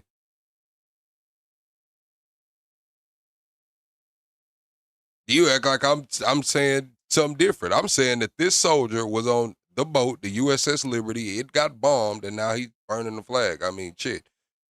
What do you want me to say? Is Trump bombing Iran? Yes, bombing the shit out of it right now. Gas price finna probably go up tomorrow. Think would happen if this happened to New York City, say from New Jersey? You think if they rocketed you with, with this firepower and murdered about 10,000 of your people, murdered, raped, maimed, disemboweled, 10,000 Americans. What do you think the response of the United States would be? It would be a lot stronger than ours. Yeah. But I'm going to say right now, but I think it's important. I think it's important. We have taken unbelievable measures in order to avoid civilian casualties. We send millions of phone calls to the people, millions of text messages and so on. Please leave this neighborhood because we're going to try to eradicate Hamas. Yeah, gas had went down in my area, but it shot back up on today. On today, gas shot back up in my area, and then we get news that Trump's back carpet bombing Iran. Iran struck something yesterday, I believe, and we're doing retaliatory strikes, carpet bombing the shit out of Iran. So yeah, it definitely reflected in the gas prices where I'm at for sure. Gas went up like 20, 25 cents. Ceasefire. And Hamas. No, I'm talking about, ceasefire I'll talk about in a minute. Well, obviously there's no real fighting going on. There are occasional actions that they try to do against us and we do against them, but it's not the kind of broad warfare that we had before. Everybody understands that. But I still come back to this point, Dana, and I insist on it because people say, Israel, how dare you? How come civilians are killed? Because Hamas did not let the civilians leave. And when they try to leave at our behest, they would shoot them. They would actually kill their own people in order to keep them in a place where they would be injured by us. So when you have this cynicism and this horror, you don't support the terrorists. You support Israel because you will end up being. No, I'm saying it like that for the damn violations, man. I'm trying not to talk around it. Like, y'all got to keep up with me, man. I can't get the live struck down. Y'all know just the other day they said I was on live waving a gun and they took the damn live down. So when I'm saying some of these things, y'all got to keep up with me. You need me to explain, I will. But y'all know I'm not trying to get struck down here. In the same place exactly. We're not fighting just our battle, we're fighting your battle, both against Iran and its proxies, Hezbollah, Hamas, the Houthis. These people are bent on destroying our free societies.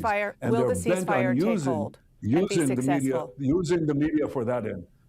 Well, look, it depends. Every time they try to kill our people, make a move on our people, obviously we act. But I think that the most important thing is the disarmament factor in the agreement, the 20-point agreement that President Trump put forward. And the most important one is that Hamas has to disarm and Gaza has to be demilitarized. It's going to happen one way. Hey, David Drummer, how about this? How about you get your left hand and unhand my nuts? How about that, man? You coming in here, you nut hugging, you nut pulling, you worrying about what the fuck we got going on. Don't you need to be drumming? That isn't church on Sunday. Don't you need to be in damn church choir, man? Something. Don't you got a recording session, man? Fuck. Let my nuts go. The other, I preferred that it would happen without the need for the use of force and the need for our use of force, because Donna, I've been to war. I served 5 years in a special unit. My brother died while saving hostages in Entebbe. I had an 18-year-old fellow soldier die in my arms. That's not something that you forget. And I saw the grief of my parents and the grief of so many others. So I would prefer, if we could avoid the renewal of open combat, yes, I would prefer that. If we could achieve our aims of eliminating the Hamas threat from Gaza with other means, by all means. I know we're almost out of time, but I really do want to ask one final question about what's going on the West Bank. Violent attacks by Israeli settlers against Palestinians. Over the weekend, Israeli settlers in the West Bank raided and set fire to a restaurant. We have some photos that we're showing. I know, and I've heard you say these are just thugs. But my question is, if they're just thugs, why won't or can't you stop them? Well, we do actually. It's about 100. It's actually 150 or so. What you would call juvenile delinquents. They're not, by the way, from the settler community. They're overwhelmingly upstanding citizens. They serve in the army. They're law-abiding, and unfortunately, they're attacked by Palestinian terrorists on the roads. They massacre families. So there is. It's not that community. It is actually 150. Bro, she asked him a direct question, and now he's giving all of it. We didn't ask about them other people. You didn't even have to mention them other people, bro.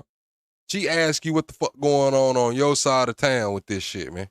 And here you go talking about some whole other shit, man. This shit is crazy, bro. This shit is crazy. Citizens, they serve in the army. They're law-abiding, and unfortunately, they're attacked by Palestinian terrorists on the roads. They massacre families. So there is. It's not that community. It is actually 150 or so kids, teenagers usually, who are brought into. But you're the the area. Israeli government. You should be able to stop them, particularly given how much of an impact this is having globally on seeing this happen in these images. You're absolutely right that this is blown up beyond belief and causes a lot of damage. I think it's wrong on its own account. I don't want and don't accept vigilantism, and I don't care if it comes from Arabs or Jews. Our citizens cannot practice violence against anyone. If we have to apply force, it's the law and order, it's the police and the military that has to do that, and therefore we take actions among them. But it's precisely because Hey, did y'all see that senator? Where was she from? She said all those racist comments. She was like from somewhere, another country. And after the soccer game, she talked crazy about one of the soccer players. I'm talking about called him a stupid N-word, talked about his color, how he looked, people that look like him. I'm like, damn, she talked crazy.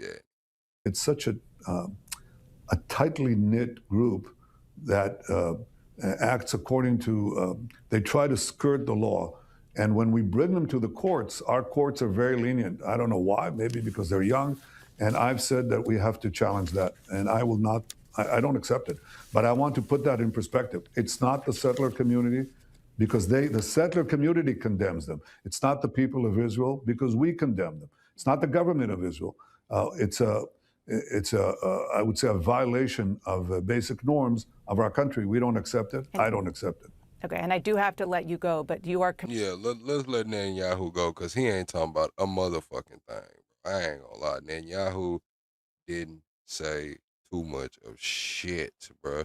All right, so this nigga Officer Tatum is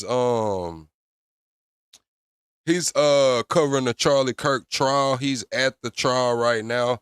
So he's really the only creator I know that's like at the trial right now, giving a live update. So we'll check in with him, see what he said happened at the trial today.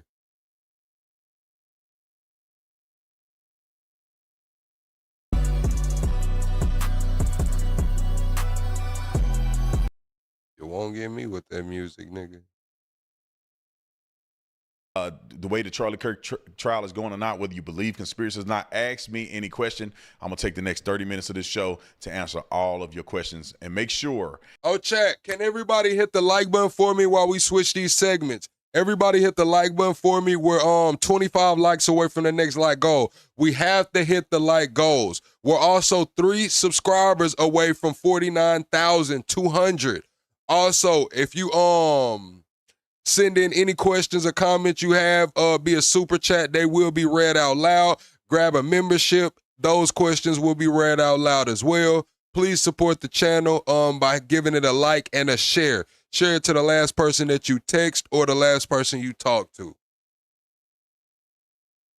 If you want the questions asked first, and make sure I don't miss it, just super chat the question and we'll get to it sooner than later. All right? Welcome to the Austin Tatum Show. I want everybody in this room to have that same spirit, that same identity. And I want to just give a quick Thank you, update Gito. about the trial. There's a lot of things on day 2 that have happened that have been incredibly interesting and I think damning to the defense, but we still have a long way to go.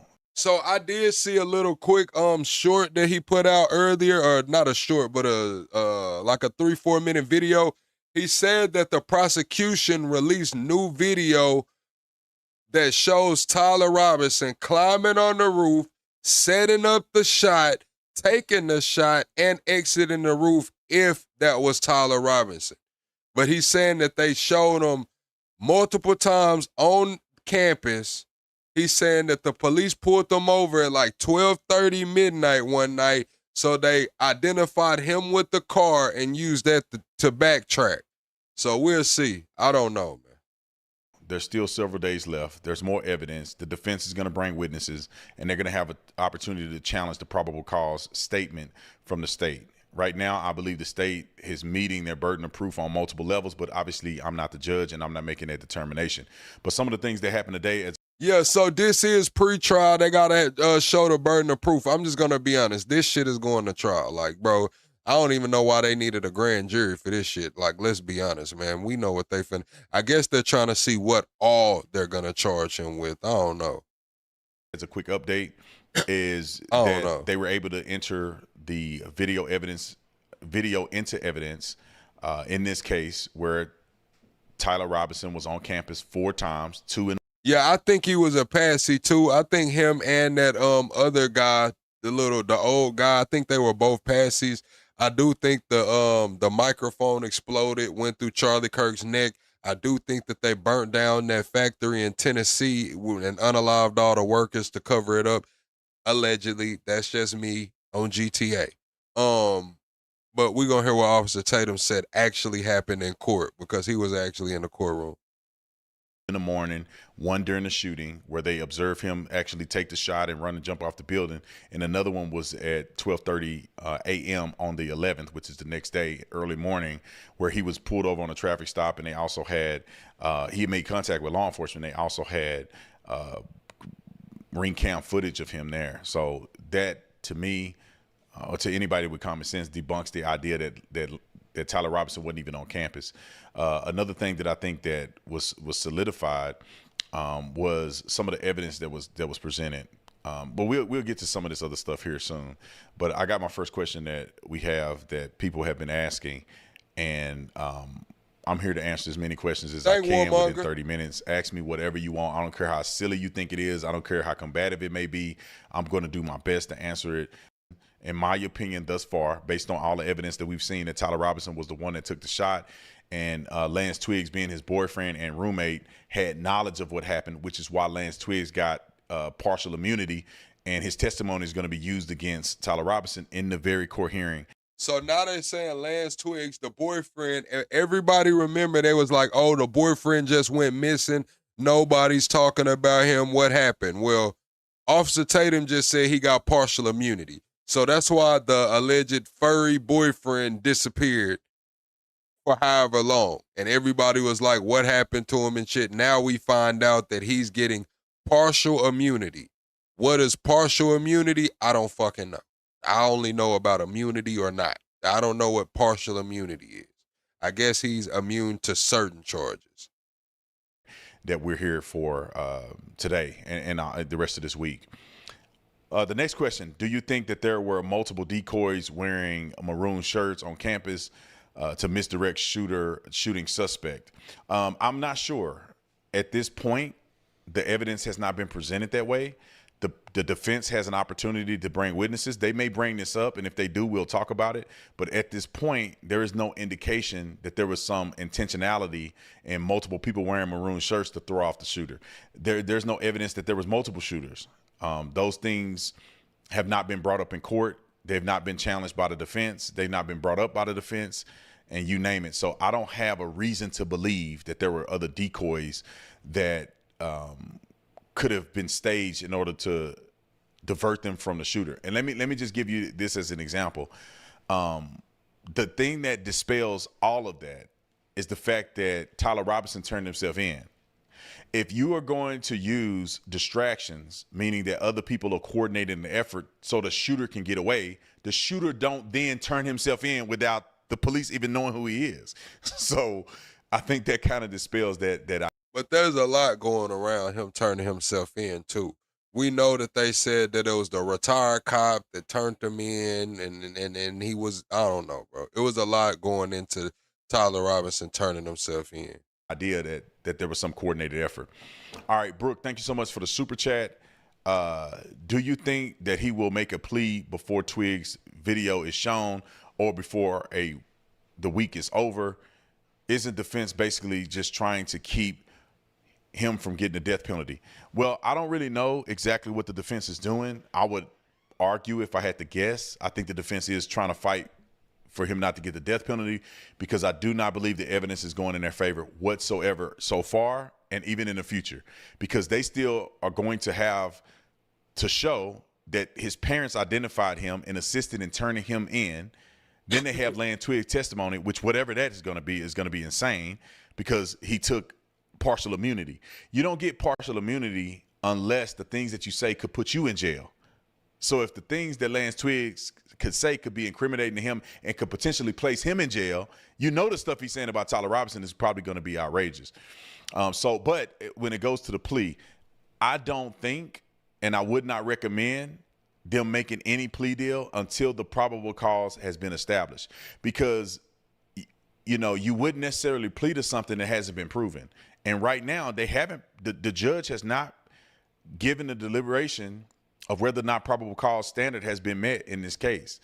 Now, we can clearly see that it's heading in that direction, but until the judge says that there is sufficient probable cause to believe that Tyler Robinson did this crime, the defense is not going to make any action unless they're completely belligerent. And I think that after the probable cause has been established, I think there could be a chance that they plead guilty, because going through this trial is going to take a long time. I think it's probably going to be a year before they see the trial, and the trial is going to be multiple weeks with all of the forensic evidence, with all of the DNA evidence, the cell phone, electronic records. I mean, all the stuff that they're bringing up. Bro, Officer Tatum sound crazy as a motherfucker. He think Tyler Robinson finna sign for life. Listen, chat, that shit, I've seen that shit happen one time in my life, and the person was slow. I'm just gonna be honest, they was a little slow. Officer Tatum is gonna sit here and try to convince us that Tyler Robinson is about to sign his name on the dotted line for a fucking life sentence.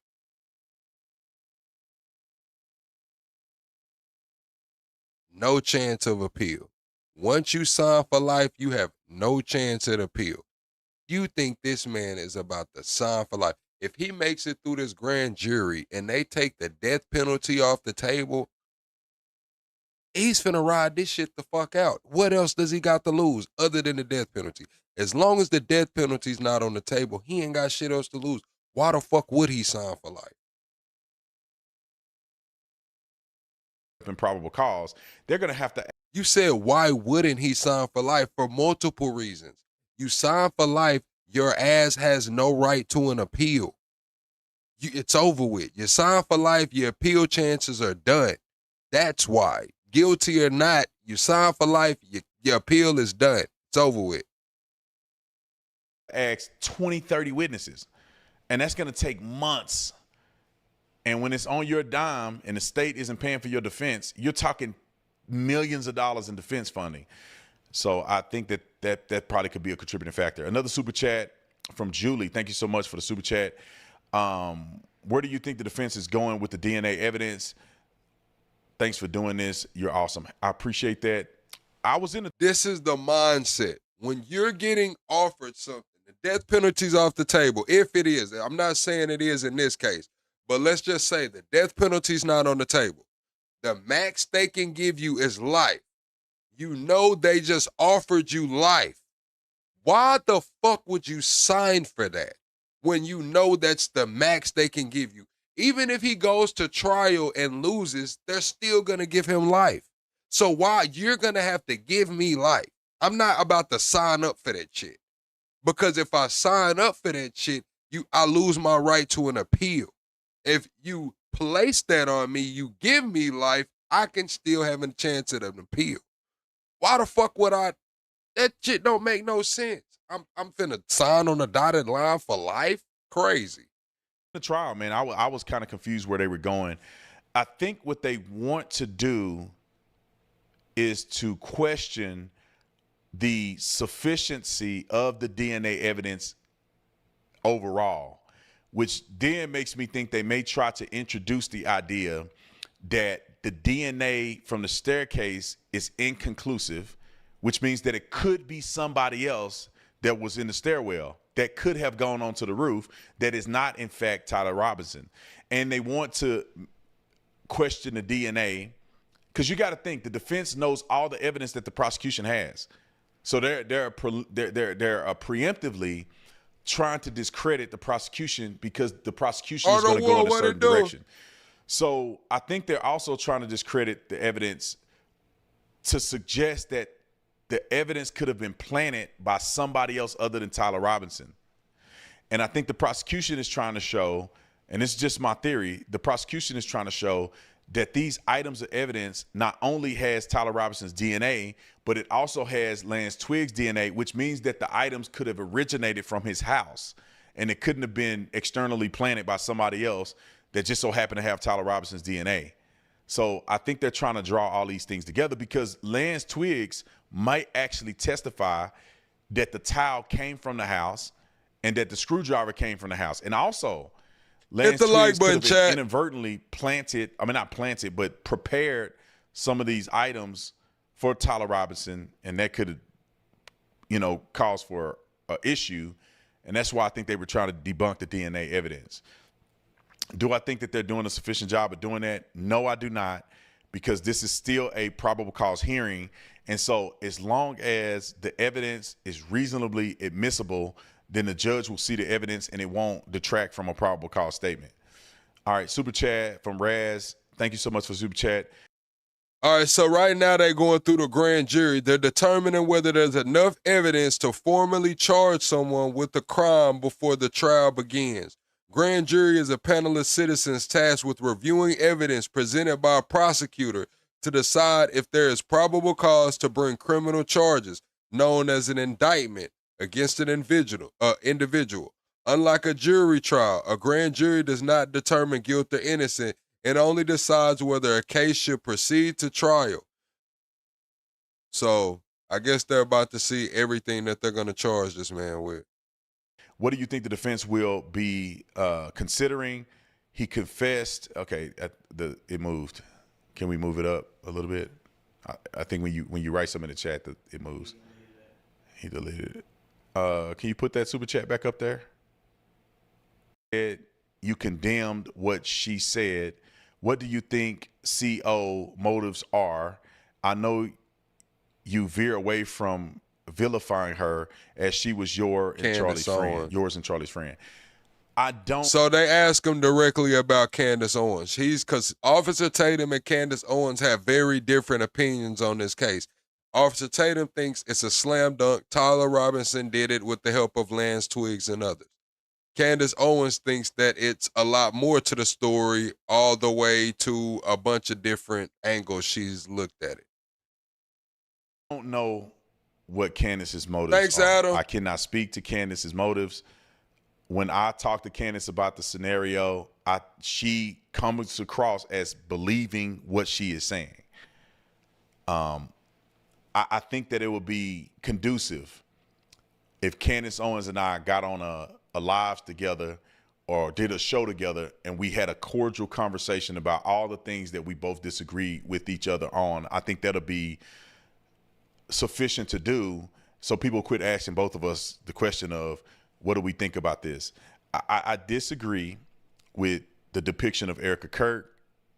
I disagree with the depiction of this trial.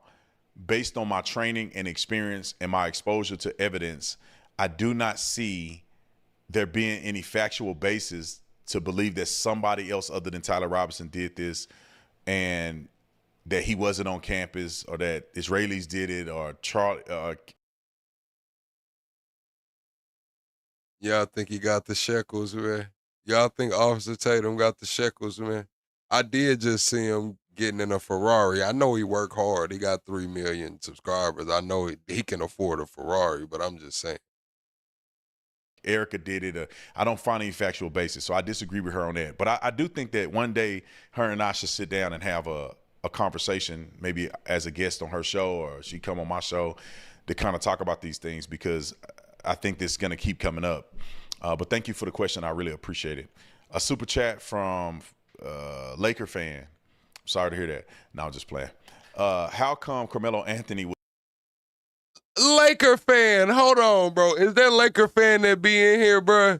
Laker fan YT, man, you all super chatting on Officer Tatum's show, getting some damn love, and I'm replaying this shit. Hey, shout out Laker fan, man. Laker fan be in here sometimes, man.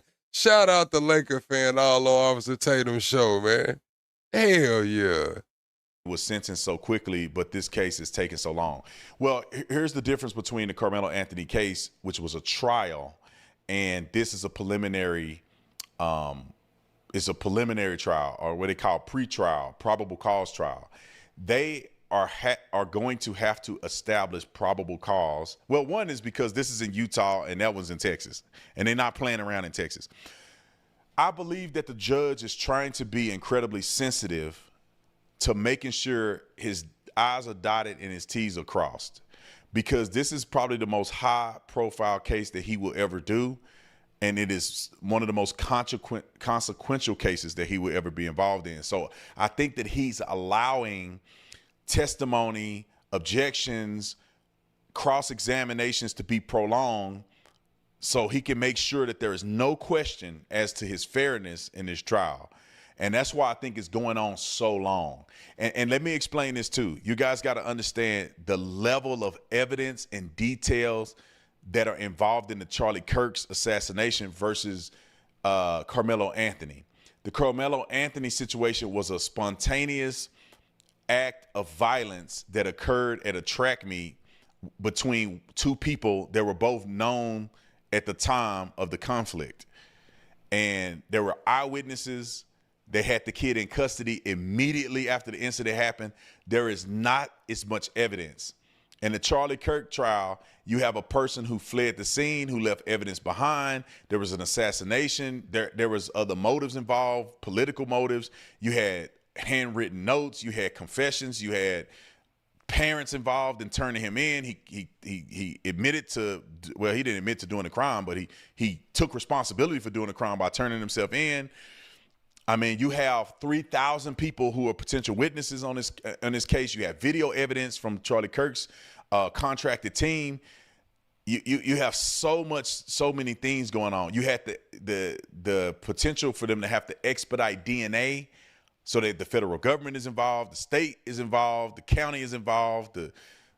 You have the university is involved. University has camera footage. So you have so much more stuff going on in the Charlie Kirk case than you do in a simple Carmelo Anthony case.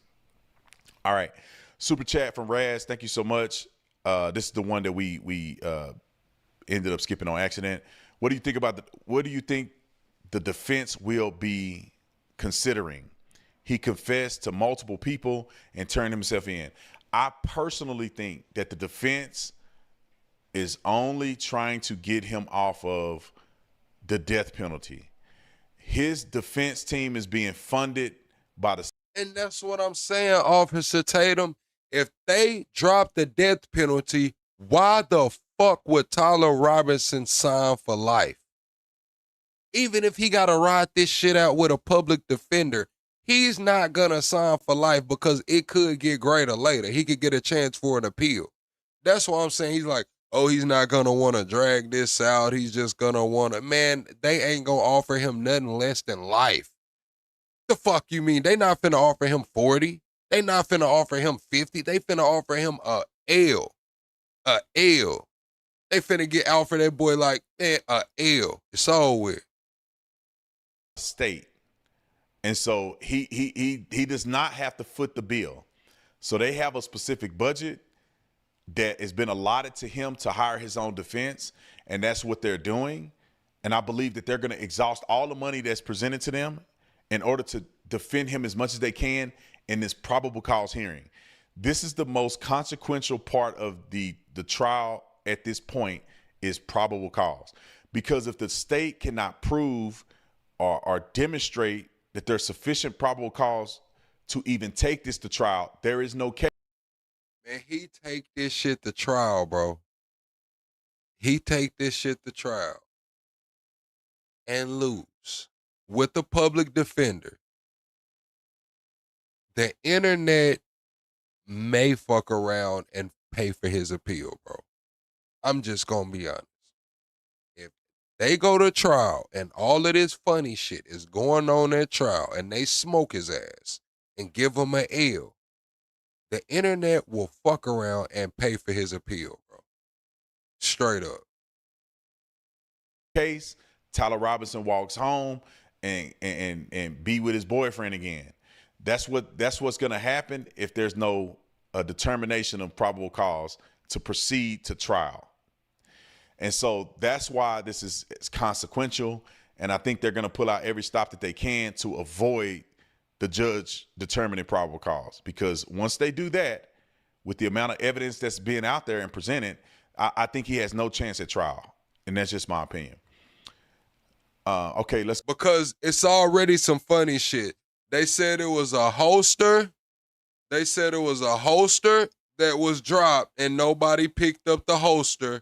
And they also said that the police, soon as he got on, I believe, the roof or wherever he was at, his body cam just cut off.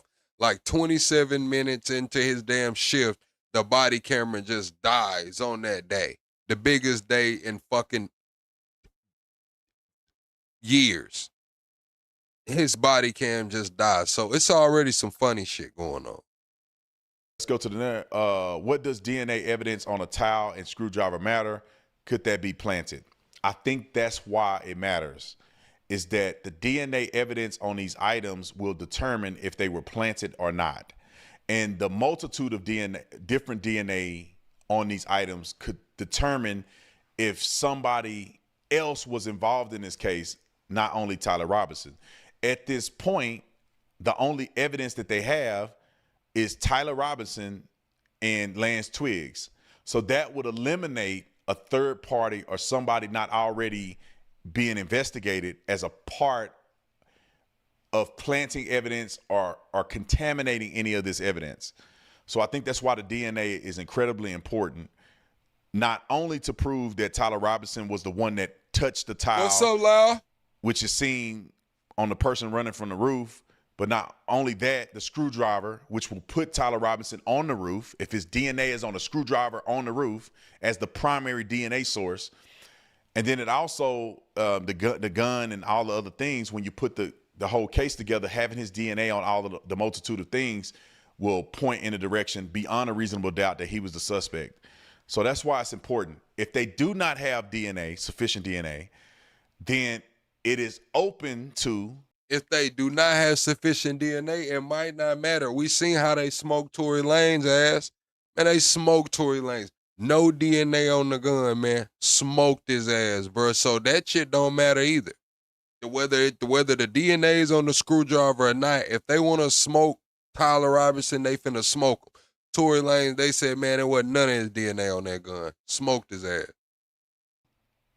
Reasonable doubt that Tyler Robinson was What's in fact up, the Miss person who did Balls? it. Because there could be somebody else. But that's why the DNA is very important. Let's see. How do I talk to my kids about Charlie Kirk's trial? Well, it depends on how old your kids are. You say kids.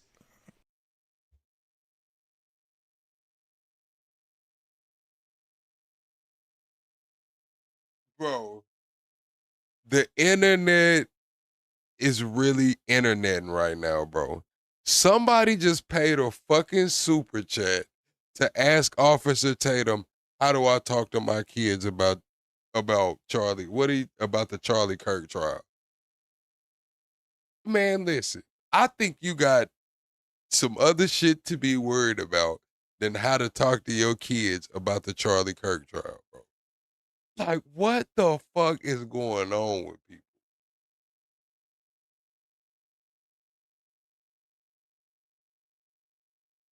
You know, your kid could be 20 years old. I'm not sure. You got to give me more information. Whoever's asking that question, you got to give me information on how old your kids are. If your kids are young, I mean, like 7 and 8, little kids. Keep it real, Officer Tatum. This is where I need you to keep it real. If your kids are young, like 7 and 8, man, let them be fucking kids, man. If your kids are young, like 7 and 8, just let them be kids, man. Don't concern them with this damn Charlie Kirk case, man. 7 and 8-year-old. Let their ass be kids, man. What happened to T-ball? What happened to soccer and freeze tag and shit, man? Let their little ass go play some freeze tag or something, man. Talking about some damn Charlie Kirk trial, man. What the hell is going on? Well, it depends on what you want them to be exposed to. If your kids, or you are okay with your kids being exposed to the fact that Charlie Kirk was assassinated and murdered in cold blood, then I would say you need to allow them or walk them through the process of what happened to Charlie. You don't have to get into too many gross details, but just the fact that he was killed, and then what the process is when it comes to holding people accountable that do those things to other people. If your kids are older, I would encourage you to encourage them to watch the evidence being presented and absorb it for themselves and not necessarily try to listen to everybody about what's being presented.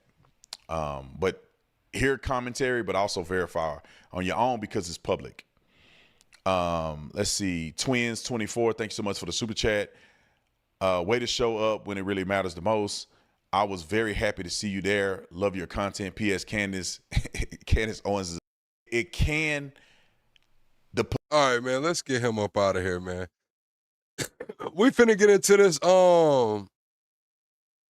Nick Shirley, man. Y'all wanna watch the Nick Shirley? He's interviewing Haitians, asking the Haitians about TPS and why are they here. And then we got Tyler Oliveira. He went to Ireland and exposed them getting invaded by migrants. Which one y'all want to watch, man? All right, forget it. Let me draw the boat. Let me draw the boat.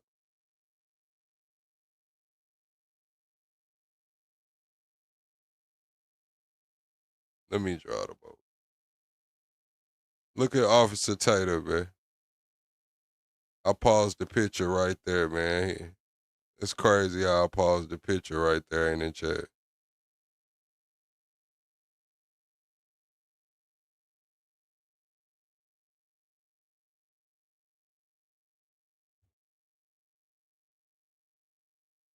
Across America, there has been a sudden influx of Haitian migrants being dropped off into small towns, and after rumors and videos of Haitian migrants eating pets in Springfield, Ohio, and then Donald Trump saying on national television, "They're eating the dogs, the people that came in, they're eating the cats." Hey, bro, chill out, Trump, bro. Bro, why the fuck did Trump just get up there and bro, come on, Trump. Didn't they say that was fake? That was fake. They weren't eating the dogs and cats, bro. What the fuck, bro? Like, I'm sorry, chat, if y'all think it's rude for me to laugh at that shit, bro, but it came out of nowhere, bro. Like, what? Hit the like button, chat. We're 11 likes away from 200 likes, man. Hit the like button, bro. What, bro? Like, why do they got them talking like that, bro?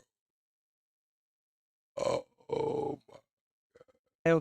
and then Donald Trump saying on national television, "They're eating the dogs, the people that came in, they're eating the cats." I wanted to give you an inside look as to how hundreds of thousands of Haitian migrants have entered into small communities across crazy, America. bro. In this video, I'll be visiting 2 countries and 3 states across America to really show how all this happened and how communities are being affected from this influx of Haitian migrants. Due to gangs taking over the country and the economy of Haiti, it is now estimated that 1 out of 25 Haitians are now living in the United States.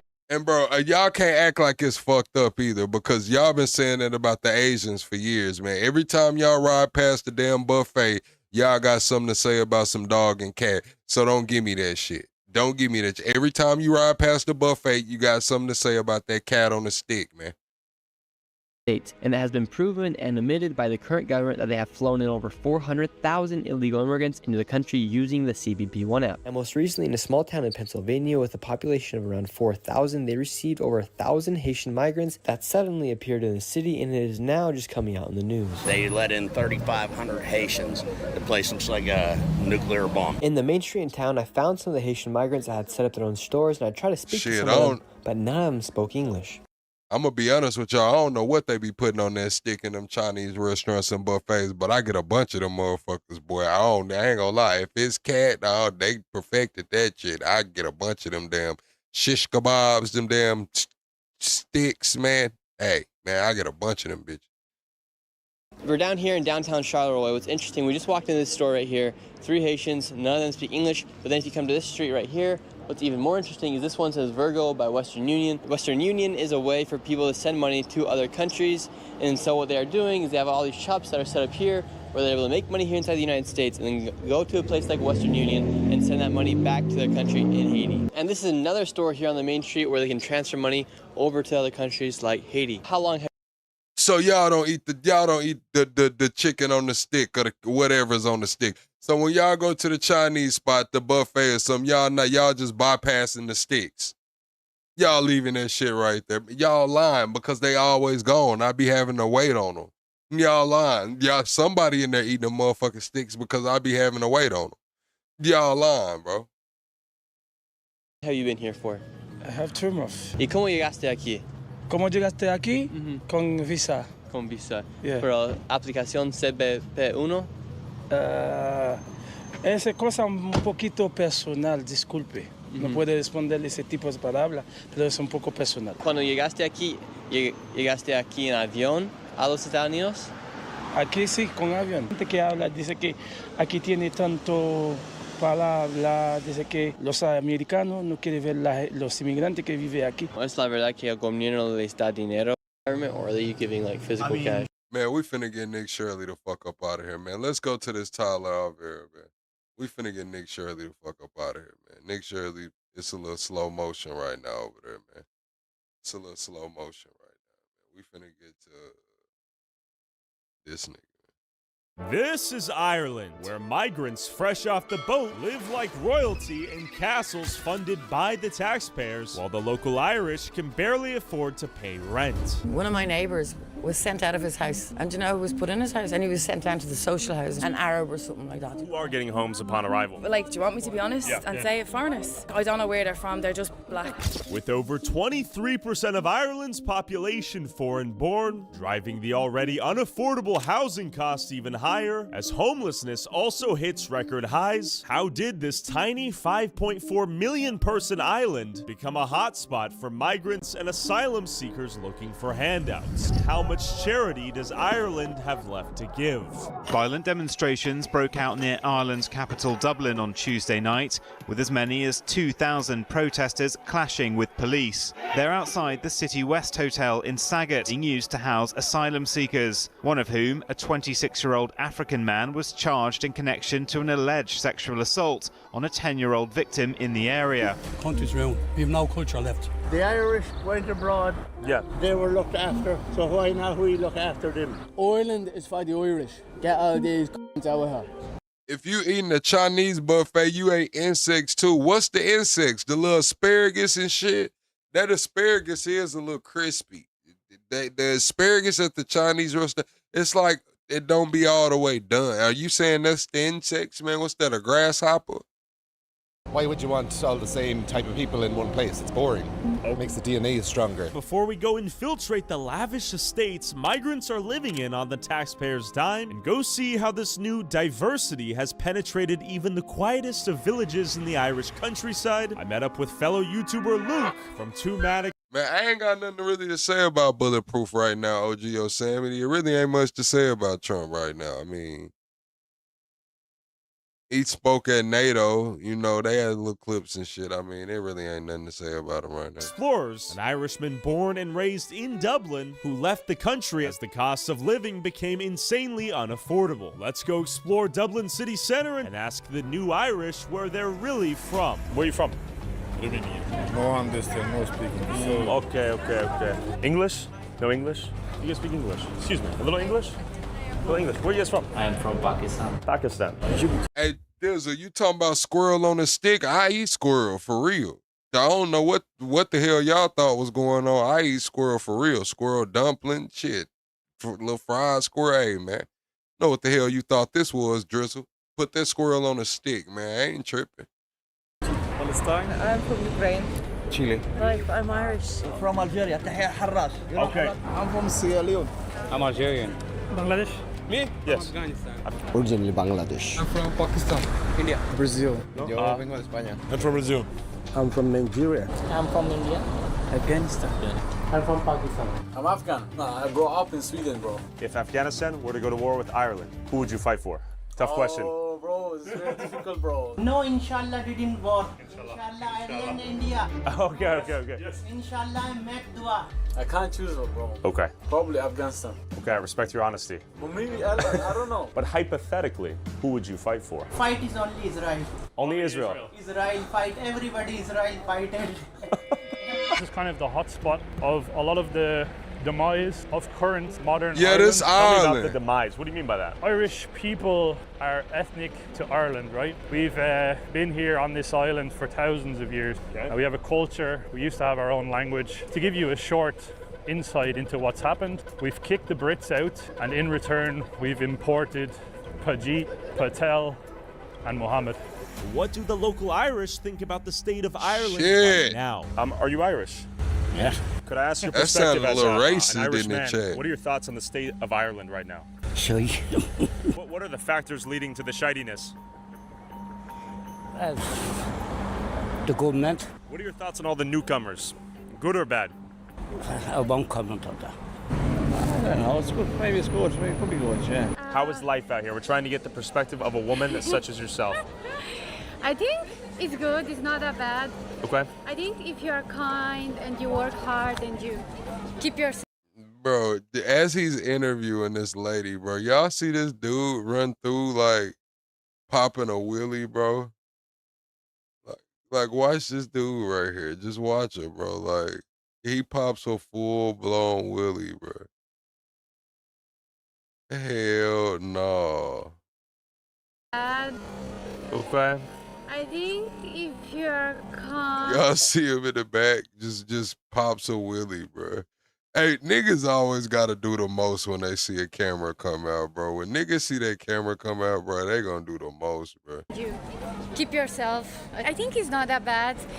There can be some challenges, especially as a woman. Can you list the challenges? Just men in general sometimes.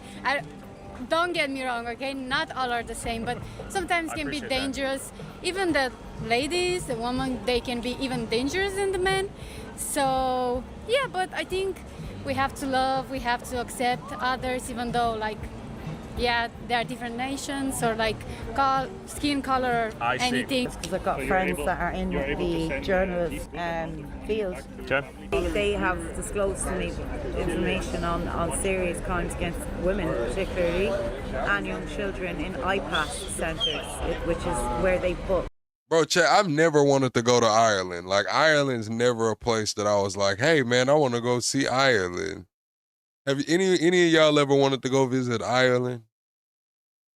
These people. Charity starts at home, you know.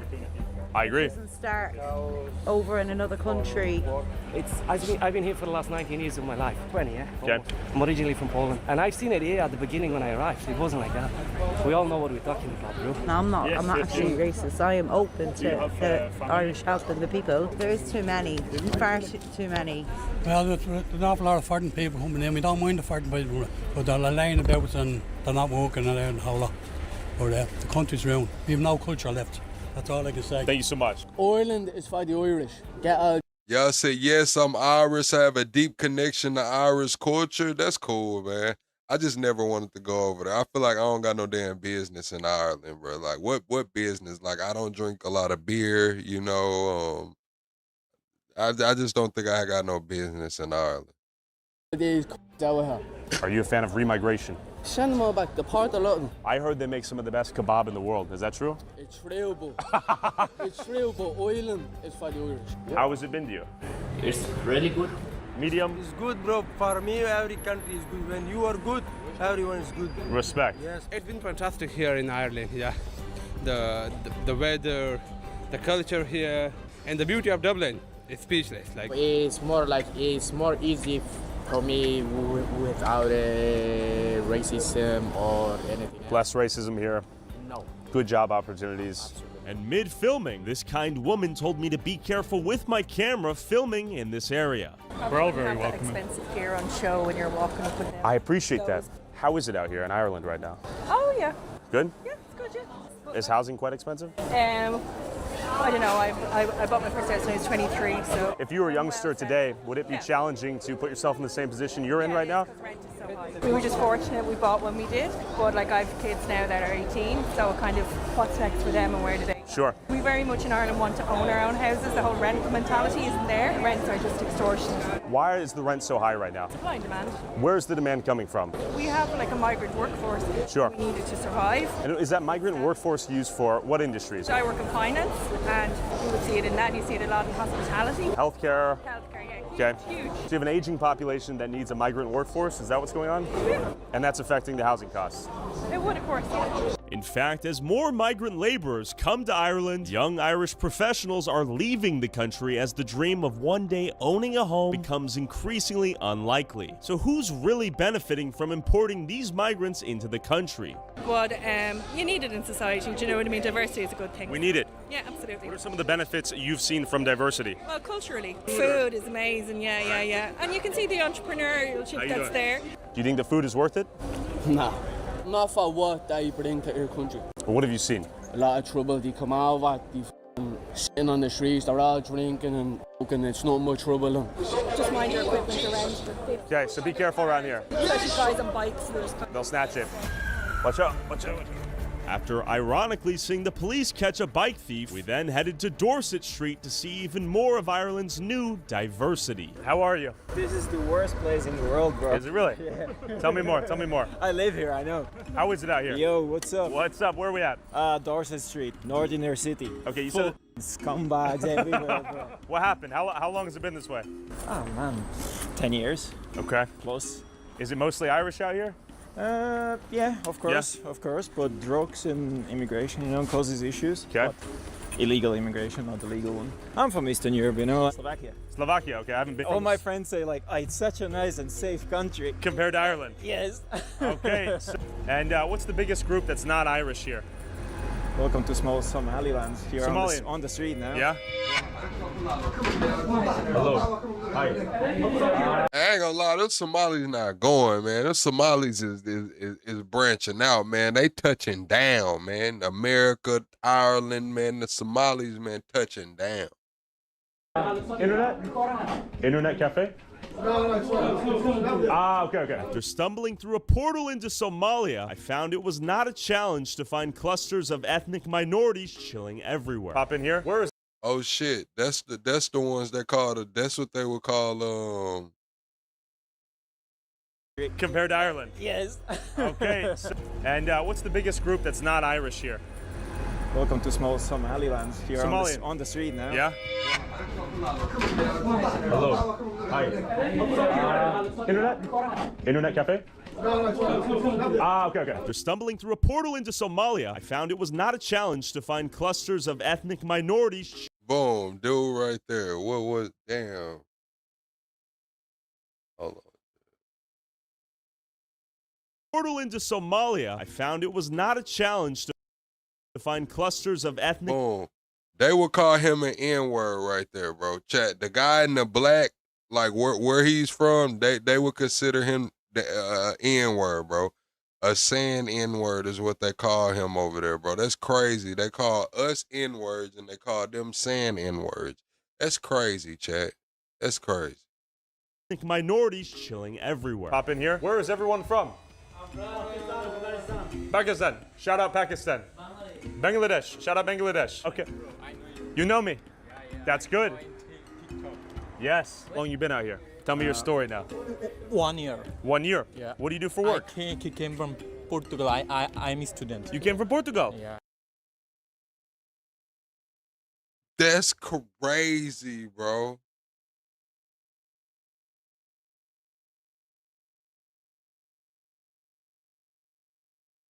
What you'll notice is that many of these third world immigrants used Portugal's weak immigration policy over the last few years as an open door into the rest of the EU, and eventually ended up in countries like Ireland. What drove you to come here? What was your big reason to come here? Portugal, from Portugal. From Portugal? Portugal. So you used Portugal as the entry point to the EU and then ended up here in Ireland? Yeah. Smart. Exploit maximum. Nice. Where are you from? Italy. Where? Italy. Italy.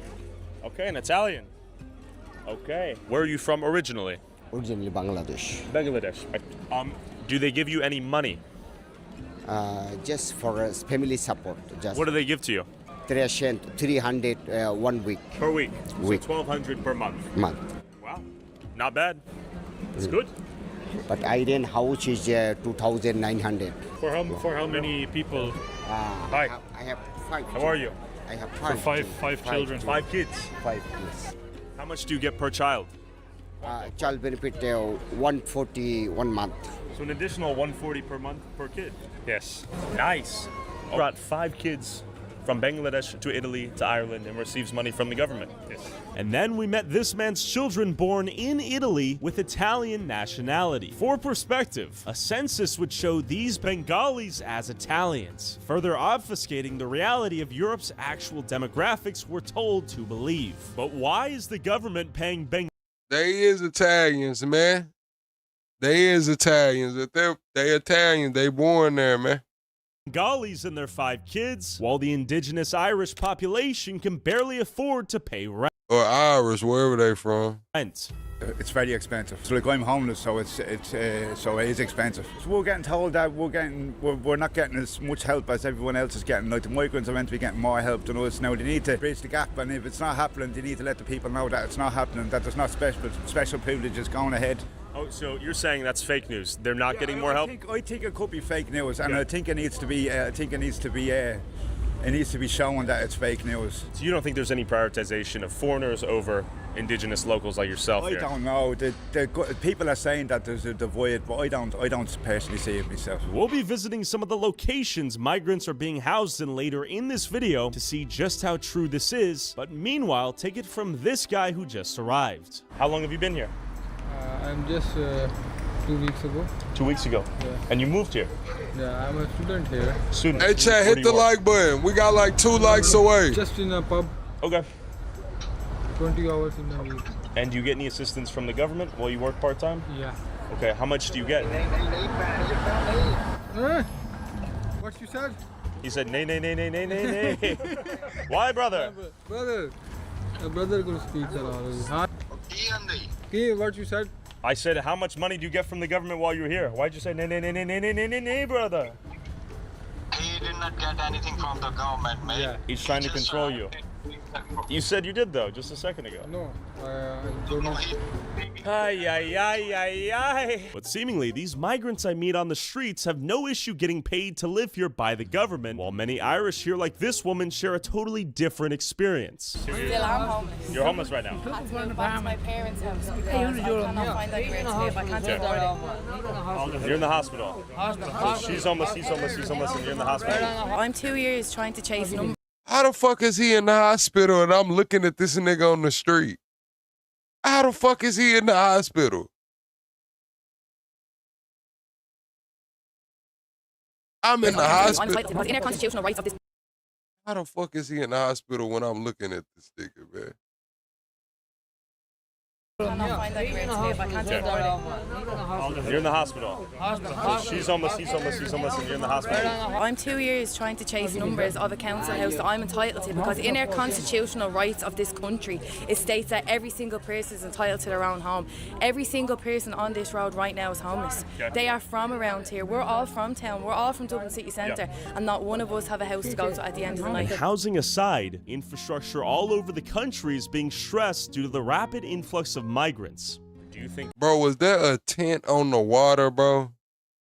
Somebody finna be mad as a motherfucker when they get back, bro. There was a tent floating on the water, bro. Every single person on this road right now is homeless. Okay. They are from around here. We're all from town. We're all from Dublin city centre, and not one of us have a house to go to at the end of the And night. housing aside, infrastructure all Look, man, somebody finna come back to the crib mad as a motherfucker, bro. Somebody finna come back home and be mad as a bitch, bro. The whole tent. over the country is being stressed due to the rapid influx of migrants.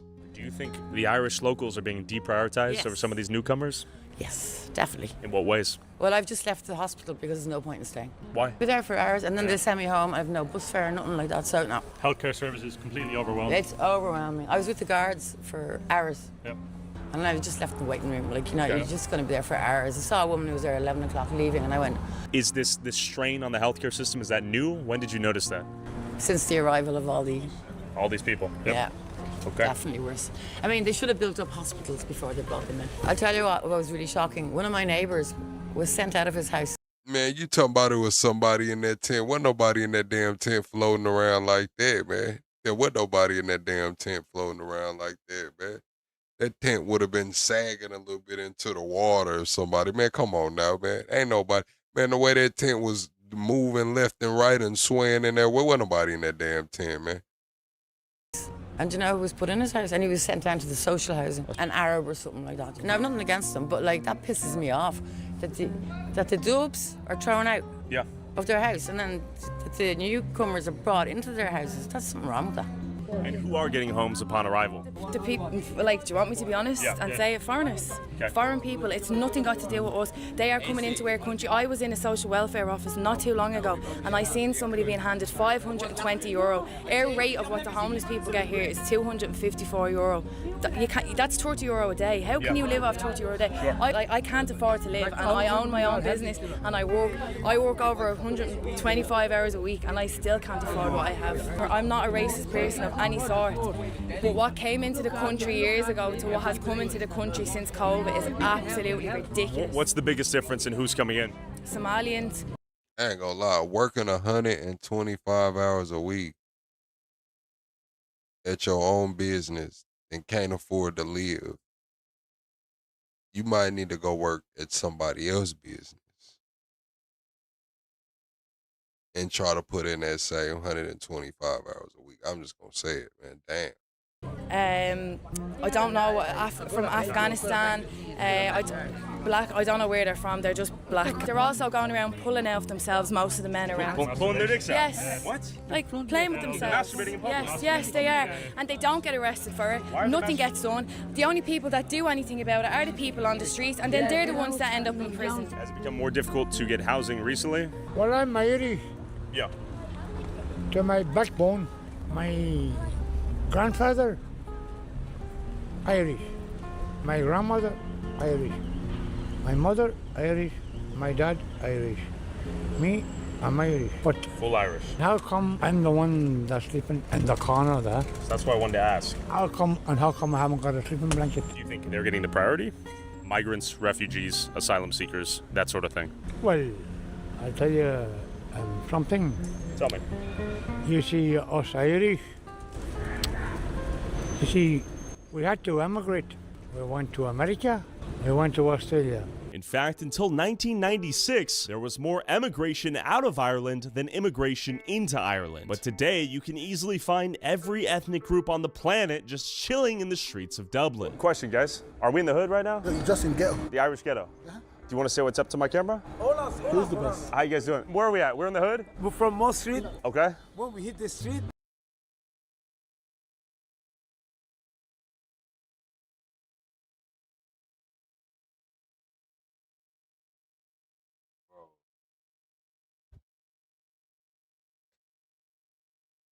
I got so much to say, bro. But I'm just gonna let y'all have it tonight. Do you want to say what's up to my camera? Who's the best? How you guys doing? Where are we at? We're in the hood? We're from Mo Street. Okay. When we hit the street, the whole city never sleep. Oh, where are you guys all from? Southwest Africa. Which is? Nigeria. Go to Nigeria. Oh, hell yeah. I'm going to go to Lagos. Now, chat, when y'all see these niggas on this corner right here, is this Nigerian culture? Is this Nigerian culture, man? Why these niggas ain't got dashikis on and shit, man? Where's the nah, bro. See, this is what it is, bro. They but we have no culture, right? We have no culture. Niggas ain't got no culture, right? Now, one of these niggas is niggas, bro. Do you want to say what's up to my camera? Who's the best? How you guys doing? Where are we at? We're in the hood? We're from Mo Street. Okay. When we hit the street, the whole city never sleep. Oh, where are you guys all from? Southwest Africa. Which is? Nigeria. Go to Nigeria. Oh, hell yeah. I'm going to go to Lagos. Shout out Lagos. Yeah. Abuja. 75% of everybody. Hell yeah. Okay, I'll go. And then I met this African who claims to be an asylum seeker. Now, he looked like an African. Now, see, this is the culture right there. The nigga's supposed to be in bubble coats and dashikis and shit, bro. Straight up. This nigga he looks African. And came to Europe with big dreams, yet now he desperately wants to go back home to the country that he fled. Interestingly, I'm undergoing a lot of difficulties. Can you explain some of the difficulties? I've applied for voluntary returns back to my country, Sierra Leone, since August. So you'd like to leave? Yeah, I have the right to leave. And according to international law and other EU laws and the United Nations laws about asylum seekers' rights, I have the right to go back to my country. No, I'm not saying they gotta have a bone in their nose and loincloth to be authentic. What I'm trying to say is that how can we still have these discussions about Black Americans not having culture when you look around the world and everybody that's not Black American looks like they Black American? That's the culture, nigga. The same culture that they say we do not have is being appropriated by them all throughout the damn world. If Nigeria has so much culture, why we can't see it on these niggas? I don't see it, nigga. Sure. Yes, if a country is going to establish an embassy in another country, then that means the country is safe. So, but I've been having difficulties because October 22nd, I was attacked by the police when I was leaving. Do you recommend other asylum seekers or refugees to come here to Ireland? Based upon what is happening recently, a black man was killed over there. Don't come. You're not welcome. I wouldn't say come. You're not welcome. No, but... what are your thoughts on that? Well, basically, you see recently a black man was killed. I did. I saw the Irish George Floyd. Yes, that is what that George Floyd. And based upon my own experience, I have mixed feelings because personally, I'm looking at the Irish as very decent people. To be candid enough, even though the police attacked me, they are nice people, they are decent people, and they have similar history to like Sierra Leone because we are all under colonial rule by Britain, Okay. So we have those kind of experiences. Are you saying the commonality is British rules? And did you ever get a job while you were here? No, I have not qualified because I didn't. Free phones, free cars, free everything. They don't pay for everything they get is free. What did you get for free? Well, that's interesting. I think they are ignorant of the situation. Now, since I came on here, I'm homeless. Okay. So I think they don't know. Oh, so you never got a free phone? I don't have. I'm homeless. Did you get a free phone? Well, we're in there. You get nothing. Charity shop. They go to the charity, but it's his. Go to charity shop. Practice if it is free. Okay, so you're saying not true. They're saying you get free stuff. No, man. How do you survive if you don't have a job? Well, interestingly, I'm receiving a weekly. We get weekly payments. Yes, from the government pays for everything for them. Everything. Do they give you weekly payments? No. What are your thoughts on that? He says they don't get anything, but you get weekly payments. Is that fair? Hey, Tyler is damn rage baiting, bro. Like, he's rage baiting right now for real. Like, he has the two swoopster Irishmen talking to this African in real time. Fair? That's funded by the European Union. That is a migration fund. How much do you get per week? 113. So where we live, there's something called an iPass centre at the top of the road. Bro, that's 113. What is that? Is that pounds? What's their currency over there? Is that pounds? 113 pounds, that's like what? It's like $150 a week. Is that like $150 a week, close to a 140 or something like that? And we don't really feel comfortable and safe because you don't know where these are coming from or anything. And there's been multiple cases about like people being raped and all down in City West and like just other places around Dublin. Like maybe not all of them. Oh, are it's bad, the but euro. majority of It's a them are euro. really bad. You need to. They're coming over for money. Everything they get is free. You get from the charity shop. You get free phone, free. You get food as well. Free phone, free food. Where? Me? Yeah. Not me, boy. Show. Where's your phone? My phone. Look at my phone. Yeah, that's for free. A phone is a phone. I got it from UK. I came with it from UK. So you got it for free from the UK? So you got it. Is there a war in your country? What's up, Where are you Jacob? hurting? I want to go. Okay, he's saying he wants to leave. Should the Irish government send him Yeah, home? well, go. That's up Catch to the him. next flight. Yeah, I'm trying to go. I was going. Police attacked me in Cork. October 22nd. In Cork? You're saying you want him to leave. He's saying I want to leave. The government should just Yeah, send but him home. you're coming over doing nothing. You need to get a job. You don't come over here for free. No, I don't want to work. Well then, if you're not working anywhere, yeah, Bro, are these kids, bro, is Tyler using the kids to run? Like these guys have on backpacks and swooped haircuts, toting a soccer ball and shit, man, drinking Diet Coke, Coke Zero, man. Like, the hell is going on? where are you gonna work? I want to go because I want to go. Yes. I don't want the money if they give it to me. I want to go home. Go home. No, well, it's a process. You cannot He's saying he's stranded on Ireland now. He's saying deport me, please, basically, right? whatever situation. You understand? I want. Hell, not him said deport me, please. He said whatever, bro. Listen, like, oh my God, bro. I'm just gonna play the video. To go to my country. Issue about Ireland. I know. I don't have no problem with Ireland. We have to go. Chill out. Great to meet you guys. Thanks for sharing. I don't have no problem with I get it. Thank you so much for your time. Hey, see you. This guy's story highlights a common issue with many of these asylum seekers. He fled his home country, lived off the taxpayer dime in the EU, and now wants to go back to the. Then they tried to say that if you slow down how Africans speak, that's how blacks in the South talk.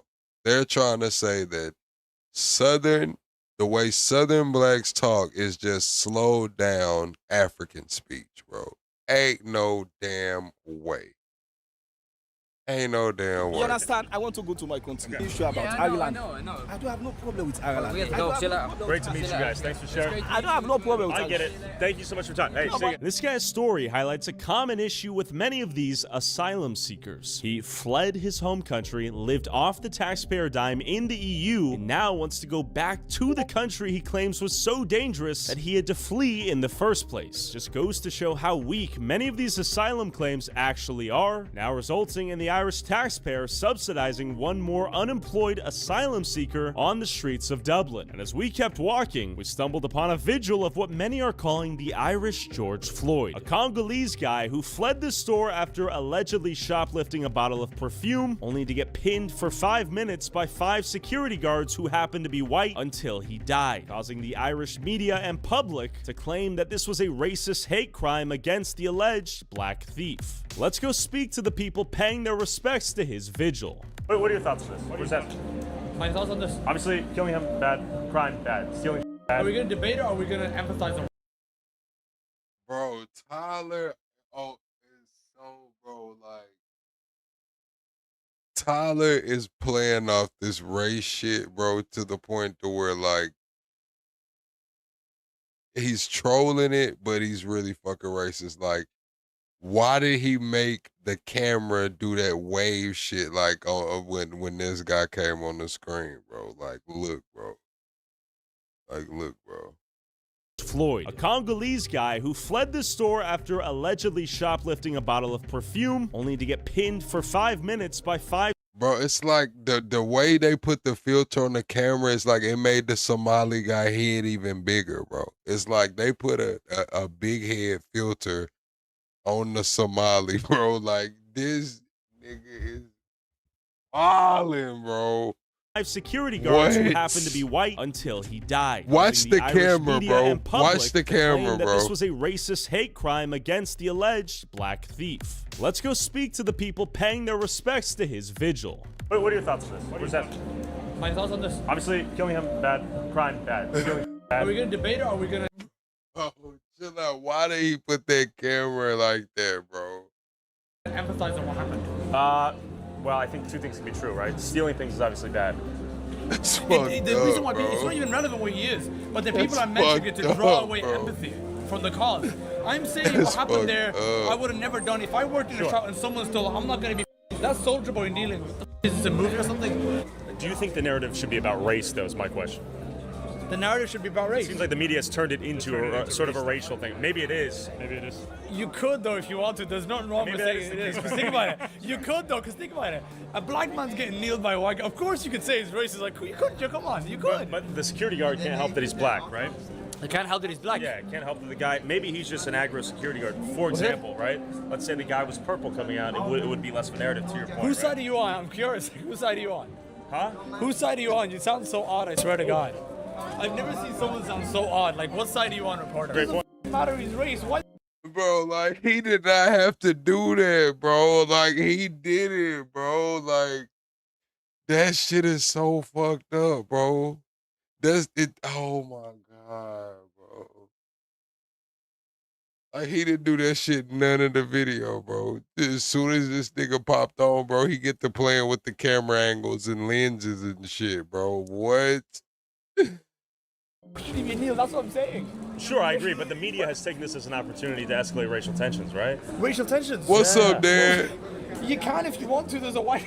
Yeah, but if he was white, there would be no story, though, is what I'm saying, right? If he was white, the story would be far less Fuck potent. yeah, there was still a story. With But in stark contrast, 2 days after Eve Sakila died, Alex Coughlin, a white Irishman, was robbed and beaten to death on his way home by 2 thugs, yet his story didn't receive a fraction of the news coverage. I come from Africa. right. Why do you steal for perfume?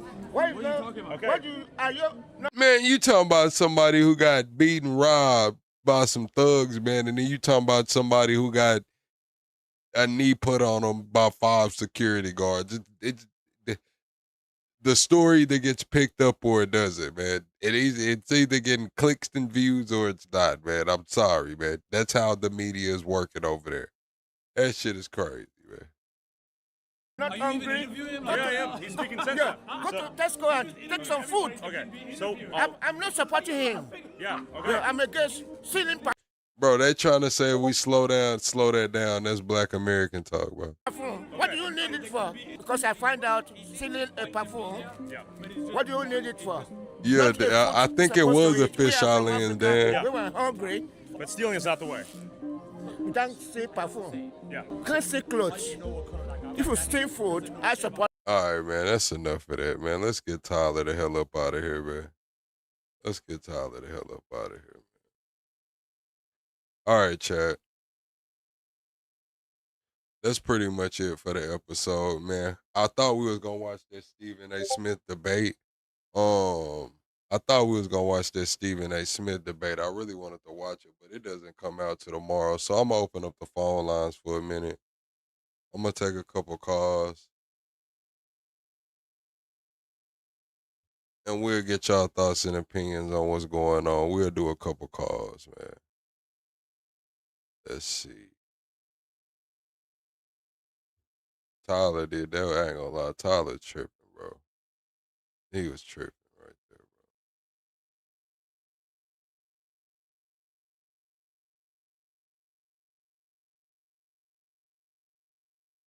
All right, chat. We got the phone lines open. Anybody wants to call in, get our thoughts and opinions on what's going on, man. What's up, Alan? Thank you, Laurie. Oh, man. Oh, shit. I didn't cover that big Tigger. I didn't cover that big Tigger wife shit. Hold on.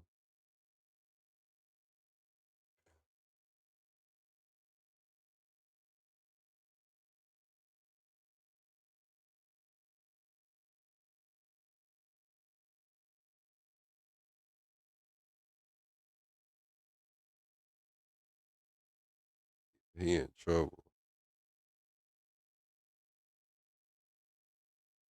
Oh, they say his wife just got picked up on a kidnapping warrant. Where's the new video? Oh, yeah, I can't play the video because there was fighting. Call from Planet. What's going on, caller? What's your name? Where you calling from? Man, it's Planet, man. Oh, what's up with it, man? What you got going on? How you feeling about tonight's show? Man, I appreciate everything you're doing as always, bro. Letting people stay informed, knowing what's going on for what it is, you know, no biasness. You just straight up looking at what it is for what it is. But I guess right now we're talking about the subject of what's going on in Ireland, man. I've probably seen my comments, man. I'm telling you, like, I think it's funny how Europeans always continue to tell people to go back to their countries. But historically, when other people tell the Europeans to go back to their countries, it was on that list. Somebody correct me if I'm wrong. Was Somalia on that? Was Somalia on that list? I don't know, but I know Somaliland has been trying to get an independent. Interesting. You know, it's funny Somaliland that has you been trying say to that. Yeah. Go ahead. So that means that there's been some sort of armed conflict in the area, right? You ever wonder why? I You ever believe wonder they've been how trying that to get it for a while, but the push has gotten a lot stronger since the war has picked up in Iran. hilarious, right? You know, I think I want to just be like people should be more compassionate, but when we look at human history, people don't understand compassion. The best thing to go by is off of respect. And unfortunately, a lot of human history, the respect is built on the battlefield. So the only way to really solve all this is if the Africans finally get their heads out their asses. You know, by the way, I'm black. The only way is if the Africans get their heads out their asses and start taking control of their own countries. Start kicking out all the foreign influence, all the corporate greed and pillaging, and reclaim their land so that they finally have a home that they themselves call them home. Or else they're gonna be on the streets in foreign countries where little white kids are calling them all kinds of crazy names and being all disrespectful to them. Or They gotta or stop. They gotta stop their own infighting. You know, they have their own, class system, caste system, whatever you want to Exactly. call it. So I it's agree, but all of that has to be done at their own country, meaning they need to go back. They need to figure out what it is that is stopping them from actually having real sovereignty and bite the bullet. It don't matter if it like it if it takes war to regain your sovereignty in your homeland, so be it. That's human history. Like, you know, it could be like, oh man, you know, war is bad, people need to seek peace. It's like, bro, like pick up a book, just read a little bit and you start understanding what it really takes to actually have a homeland, what it really means to be one people, what it really means to be sovereign, you know, or else, you know, you're just going to be wandering the entire globe looking for handouts because your own homeland is destroyed. You know, it is what it is. You know, I'm seeing this guy talking about he wants to go home. It's like, bro, you shouldn't have left. You should have tried to become should have did everything you can to take the political path to right the wrongs in your now, country. Miss Bones. We And when gotta the be honest. Miss Bones, a lot of people coming at you in the chat right now planning. But I'm gonna be honest. You said, "How about your country stop pillaging their resources?" Everybody pillages Africa's resources. Let's just start there. Everybody got their hand in that fucking cookie jar. Hey man, that's true. But you Your want to know country who too, else had that happen? Miss Bone. I'm pretty sure your country has their hand in that cookie jar too. Go ahead. But you want to know who else was in that situation that turned it all around? China. China was in that same exact situation right after World War II. Like Love him or hate him, Mao Zedong said never again. He said never again.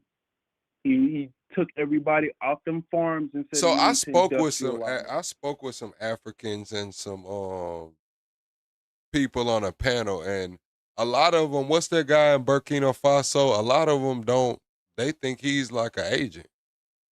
Like the one guy down there in Burkina Faso that's standing up to shit. Like we ain't going for that shit. Like a lot of people are calling him an agent.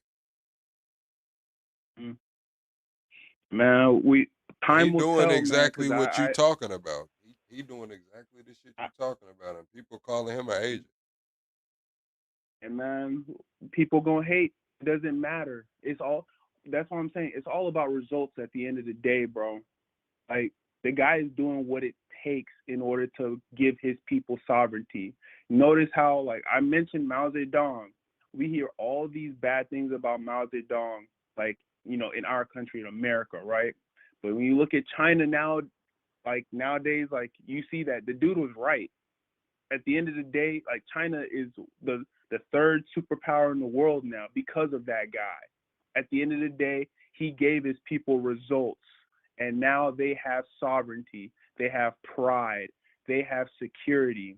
So all these people talking about, oh, you shouldn't do it that way or whatever. It's like, bro, these are the same people who are gonna call you all kinds of racist slurs to your face because you didn't do what was necessary for your people. Like you wanted to capitulate to these foreigners who are in your land with their corporations, stealing your resources and telling you you're no good. Like, come on, bro. This is the reality of the world. Like, so all the African people out there feeling a certain type of way, bro, in a way, I ain't gonna lie to you, this is low-key your fault. You shouldn't have stopped fighting. You should have fought to the last man. It sounds horrible, it sounds bad, but that's literally what life is, bro. That's how life is for all species on this planet. Like every animal, every creature, even the smallest microscopic life form is fighting a war for their sovereignty. That's all, bro. Man, I appreciate you for calling in, Planet. I appreciate you for calling in, man. Somebody called me a virtue signal. What was a virtue? Whatever, bro. All right, man. Hey, man, I appreciate you for supporting the channel, G-Though. As always, man. All right, all right, chat, man. We'll take one more caller before we get up out of here, man. We'll take one more caller.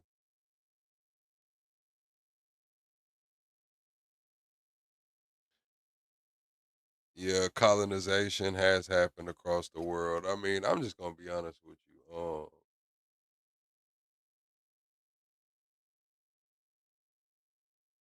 I don't know, man. What Africa does is what Africa does, man. If Ireland's getting invaded, I really don't give a damn. I'm just gonna be honest with you. I just thought it was, good to hear from the people.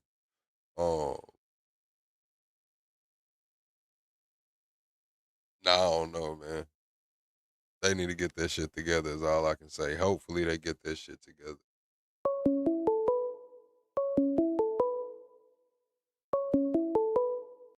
Call from. Hey, this Tyler. What's going on, caller? You got some shit in your background. I can hear your background. My bad, man. I'm at work right now. Oh, what's going on? Yeah, it's a little bit better. What's going on? Man, I just want to say I appreciate the show. And that other Tyler, he did that dude bad with his head. Yeah, he did. He did, man. He zoomed all in on her, man. That shit was crazy. Man, I had to make sure to put some emphasis on that. Man. But no, I agree with the last caller too, Planet. You know, we all out here fighting for what we want. And it's the way the dice roll. Nah, for sure, man. I appreciate you for calling in, supporting the channel, man. I'm gonna let you go because I can hear that work background, man. I don't want, Yeah. I sure appreciate you for I sure appreciate you for being locked in, man. We'll be back live on tomorrow. Yeah, I'll be up here again. All right now. Man, that's what's up, man. He getting through work, man. That's why I want to bring back the live streams that are really long, chat. But you know, on the live streams that are really long, we do the panels. And sometimes y'all come in and y'all just fuck it up. And I have to delete the live. And so I guess we'll just have to end the live and restart the live when we want to do longer live streams because I don't know, man. It kind of hurts when you do like a 6-7 hour live stream and gotta delete that motherfucker. Like that pisses me off. Um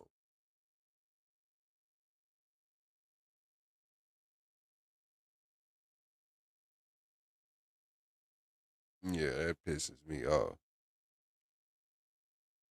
But yeah, chat, man. I guess we'll do we'll vote, man, for all nighter. Yeah, big dog. We about to get off this thing, man. I gotta record 2 videos. Carlos sent me out some damn RAM so I can upgrade the laptop. So we're gonna be a little bit better. Right now my computer is not running powerful enough, so got some RAM on the way. We're gonna have it better. But yeah, I am gonna get off. But yeah, we'll pick a day to live stream, like do an all-nighter, man. Y'all gotta let me know what night's best for y'all, cause if I come pull an all-nighter, I'm gonna need y'all locked in with me. I need y'all locked in with me. So we'll get together, pick a day, we'll pull an all-nighter, do a panel, man, have some good discussions and just hang out.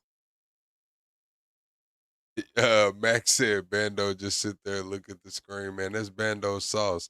I seen Bando earlier on Chaotic Truth panel.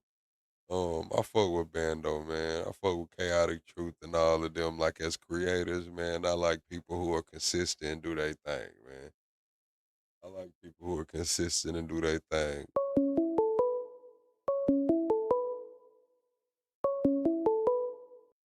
Call from. To accept, press 1. Hello. Hey, you still on that show? Yeah, who is this? This Nick. Oh, what's up, Nick? You got a lot going on. We hear you moving around. That's why I asked. I thought you was the last caller. What's up, though? Good. Hey, is it too much noise in the background? And we can't really hear you. All right. Well, I mean, if you can't hear me, then just let me know, right? I mean, it's like windy. It's like we can hear you, but it's like I don't know. It's just like windy. Yeah. I'm in the truck. I'm driving. You sound like far away from the mic. All right, hold up. How about now? All right, yeah, you good. You good. What's up? How you feeling about the last couple callers? Damn, I guess Next might be at work too, y'all. He'll probably call back. We'll give Next some time to call back. Yeah, he probably on the road. He might be at work, you know. We'll give him some time to call back before we get off.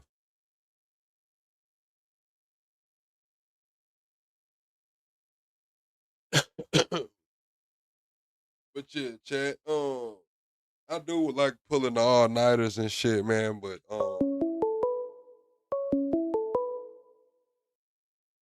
Call from. Still the same.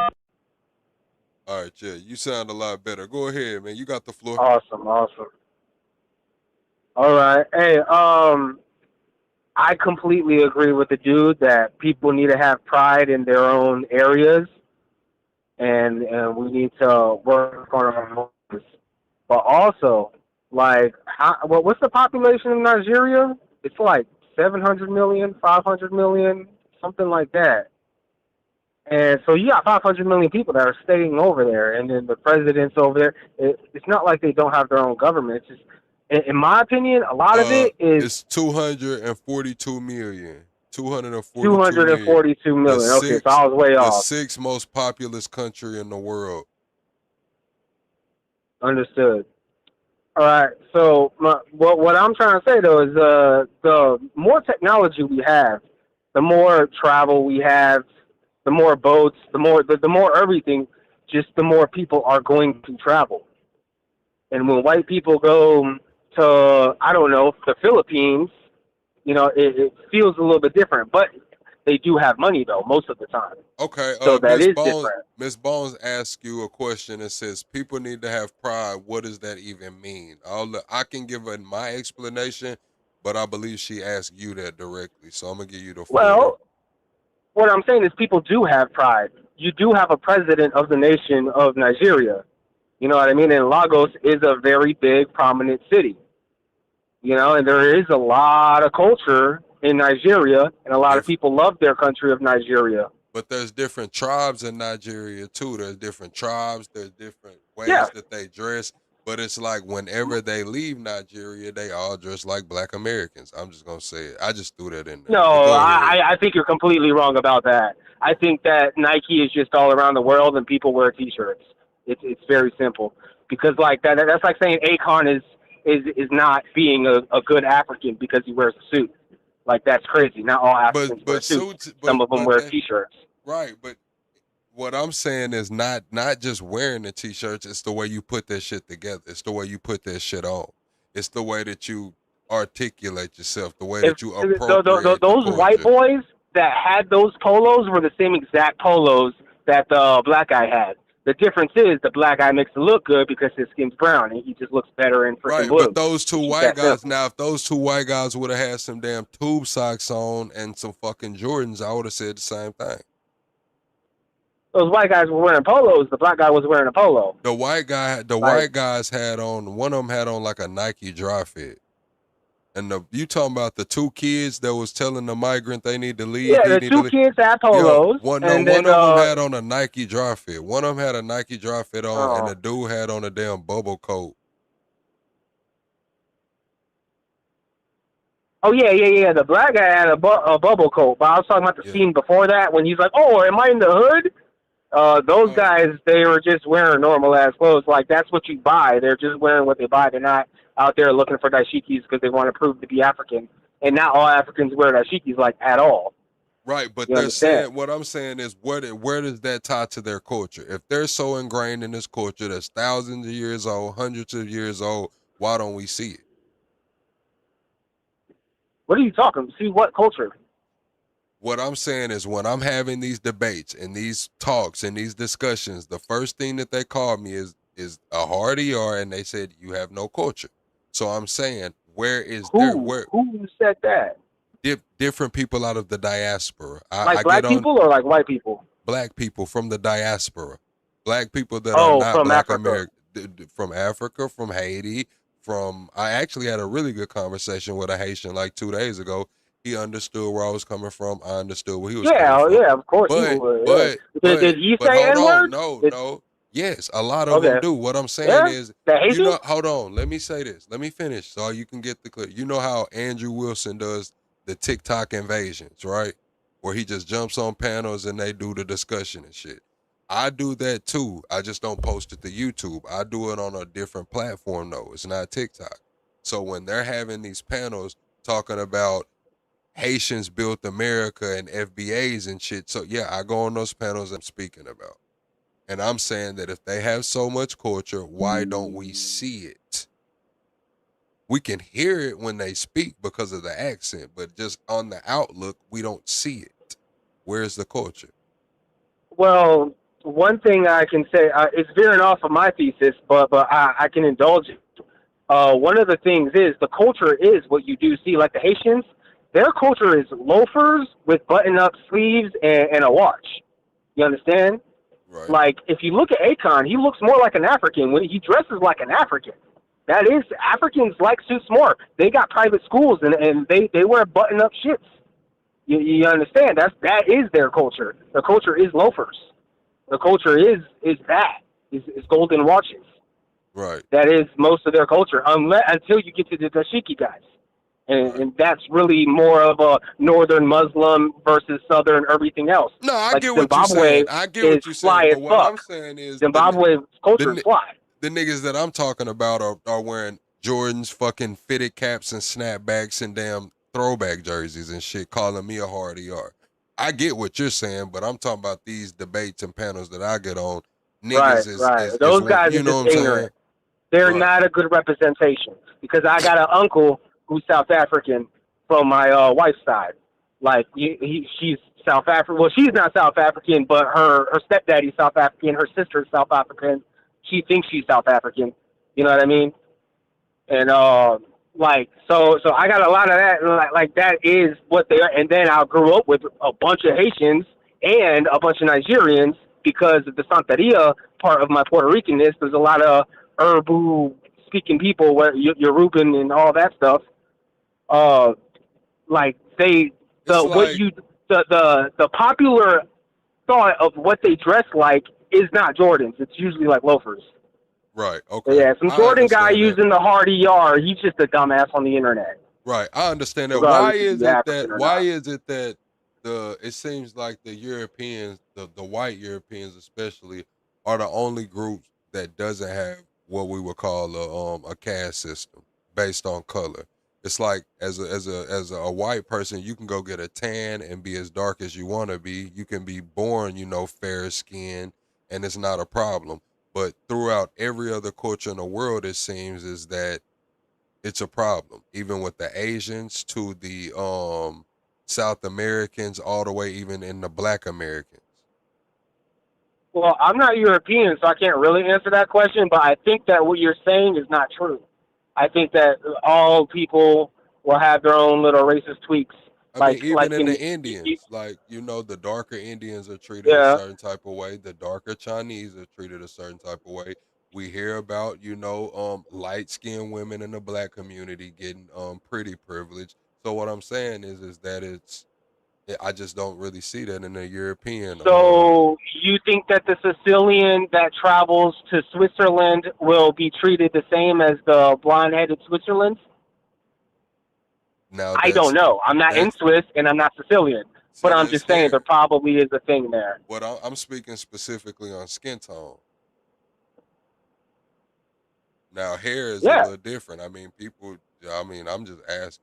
No, Sicilians are browner as well. They look different. People, when people are stuck with too many people who look just like them, anyone else that comes in is a threat. That goes the same with anything. If you got 10 German Shepherds and a pit bull walks in, they're going to treat the pit bull different. That is kind of nature. But I'm not European. I don't really care about that. It also probably has to do with their world became smaller faster than a lot of the other parts of the world. I say this because of that senator. After that soccer game, the World Cup game, that senator from another country kind of went she went really hard on one of the players from the opposing team. In her language, she called him a stupid N-word, talked about his skin color, talked about how ugly he is and how ugly people that look like him are. So that's why I just brought it up. Like it's not just here. All right, that sounds crazy. But Michelle is a man. I have no idea what you're talking about. I didn't pay attention to FIFA. I got too many things going on. Okay. Well, all right, next man. Top Cat want to call in. So No. All right. But let me complete my thesis real quick, though. My thesis was the smaller the world gets with our technology, the more people are going to travel, the more immigrants you're going to have in your country, and that's just people fuck, and people move around. But that doesn't mean that the people represent everything about their country. That man that's in Ireland who left his country, that doesn't mean everyone from that country hates their country. You understand? That was my whole thesis. There's a whole lot of people in this world. Correct. I mean, all of the Latinos are products of that. I'll push no matter back on why. that. So I believe it. Not everybody that leaves their country hates their country. But in 2026, the talk is about nationalism. Who has the pride for the nation? And there's a lot of dual allegiance and other things that going on. So that's what has brought the conversation forward. Globally. Most of the people that are immigrants, they don't have any nationalism pride. They're just living. A lot of these Haitians are educated through different countries. Like, you know what I mean? Like, they're surpassed nationalism. They're thinking differently. Okay. But yeah. You do have a good night. All that. Yes, sir. God bless. All right, next man. I appreciate you for calling Yes, in and sir. supporting the channel. Yes, sir. All right, man. That was Next, man. You know he always gonna call in and give me some good pushback, man. I appreciate Next for having a different perception and perspective. Top Cat, you can call in, man. You're gonna be the last call of the night because I'm finna get off. So you can call in, Top Cat.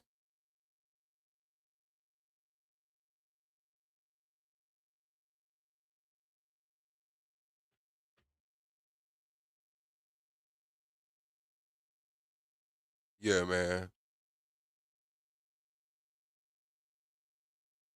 That's what's going on. Hit the like button though, chat. Everyone hit the like button, man. And subscribe to the channel. We waiting on Top Cat to call in. He got about 2-3 minutes to call in. If not, man, we gonna shut this party down for the night.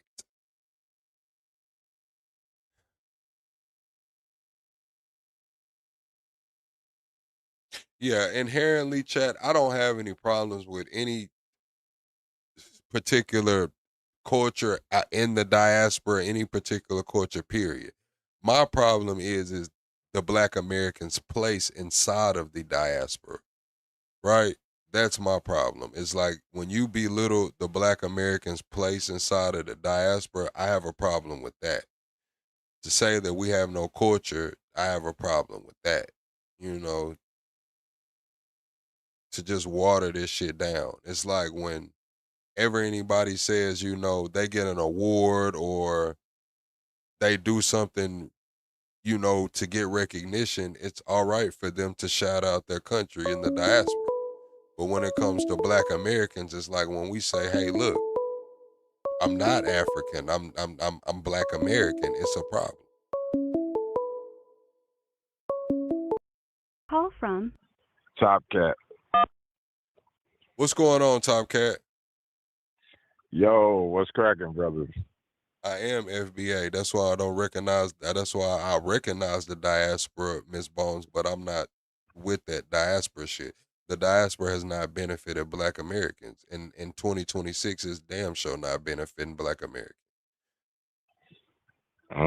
The diaspora doesn't. The diaspora doesn't benefit. What? How do you give me ways that let me know how the diaspora benefits Black Americans? Especially outside of America. I can't think of how the diaspora benefits Black Americans inside of America, let alone outside of it. They benefit off Black Americans. They benefit off Black Americans. They benefit off FBAs. And you know how I think about it. I'm androgynous. I go wherever the hell I want, and I'm part of this. So ain't nobody's country in nationalism ahead of anything. But I was going to hop on that the aspect of what they were talking about with the Nigerian thing. You know what I mean? Like, if we actually So Ms. Bones, hold on, Top Cat. Ms. Bones is trying to play semantics. You can say I don't have a diaspora. I agree. I'm FBA. I don't have. We're delineating. So in order to delineate, you have to delineate from something. What is that the FBAs are delineating from, Ms. Bones? That would be the diaspora. That would be the African ties. At what point do we become our own people? Even if if some of the FBA brothers and sisters recognize that the chattel slavery and the boats and all of that, at what point do we become our own people? Or are we gonna always be some generic Africans that don't know our origin? At what point are we our own people? Was civil rights not good enough? Go ahead. Yeah, I want to hear the answer to that, because I know she'll give you a whole verse on some stuff that ain't got nothing to do with the United States.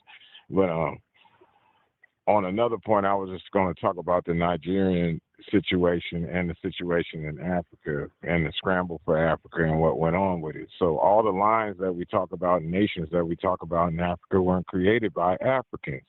So we came from a tribal situation. And when it comes to people saying that there's so much culture all over Africa, but how can you, by like what you're saying, the delineation of other nations, how are they supposed to be able to represent themselves in our culture?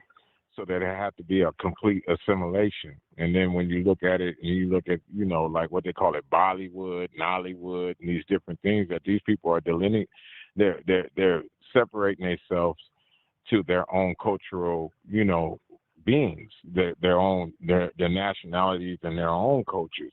So it doesn't mean that it fits from us. When you're the creation of something, when you're the creation of something, only thing that it can do is take from you.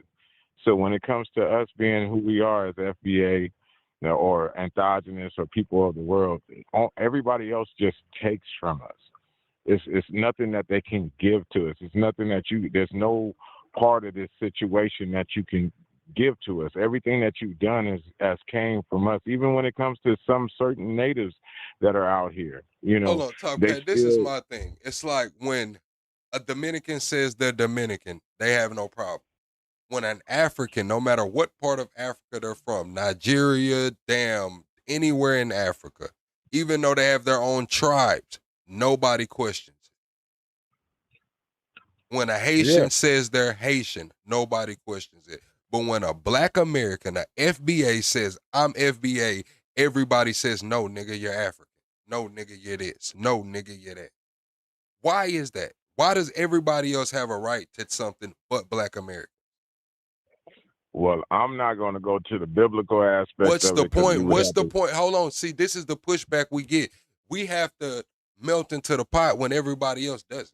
You said, what's the point? The point is that nobody is going to speak for FBA like FBA. An African can't speak on my behalf because they're African. They need to speak on what's going on there. A Dominican needs to speak on what's going on there. I'm FBA. This shit is different. We didn't come in here and make a difference. They made it different. When niggas was running around in red and green preaching move back to Africa and shit, it didn't benefit us any. Niggas did that. Niggas tried that. Yeah. And that's something that you see now other that people. Niggas is not doing that and niggas is not trying that and niggas is saying, you know what?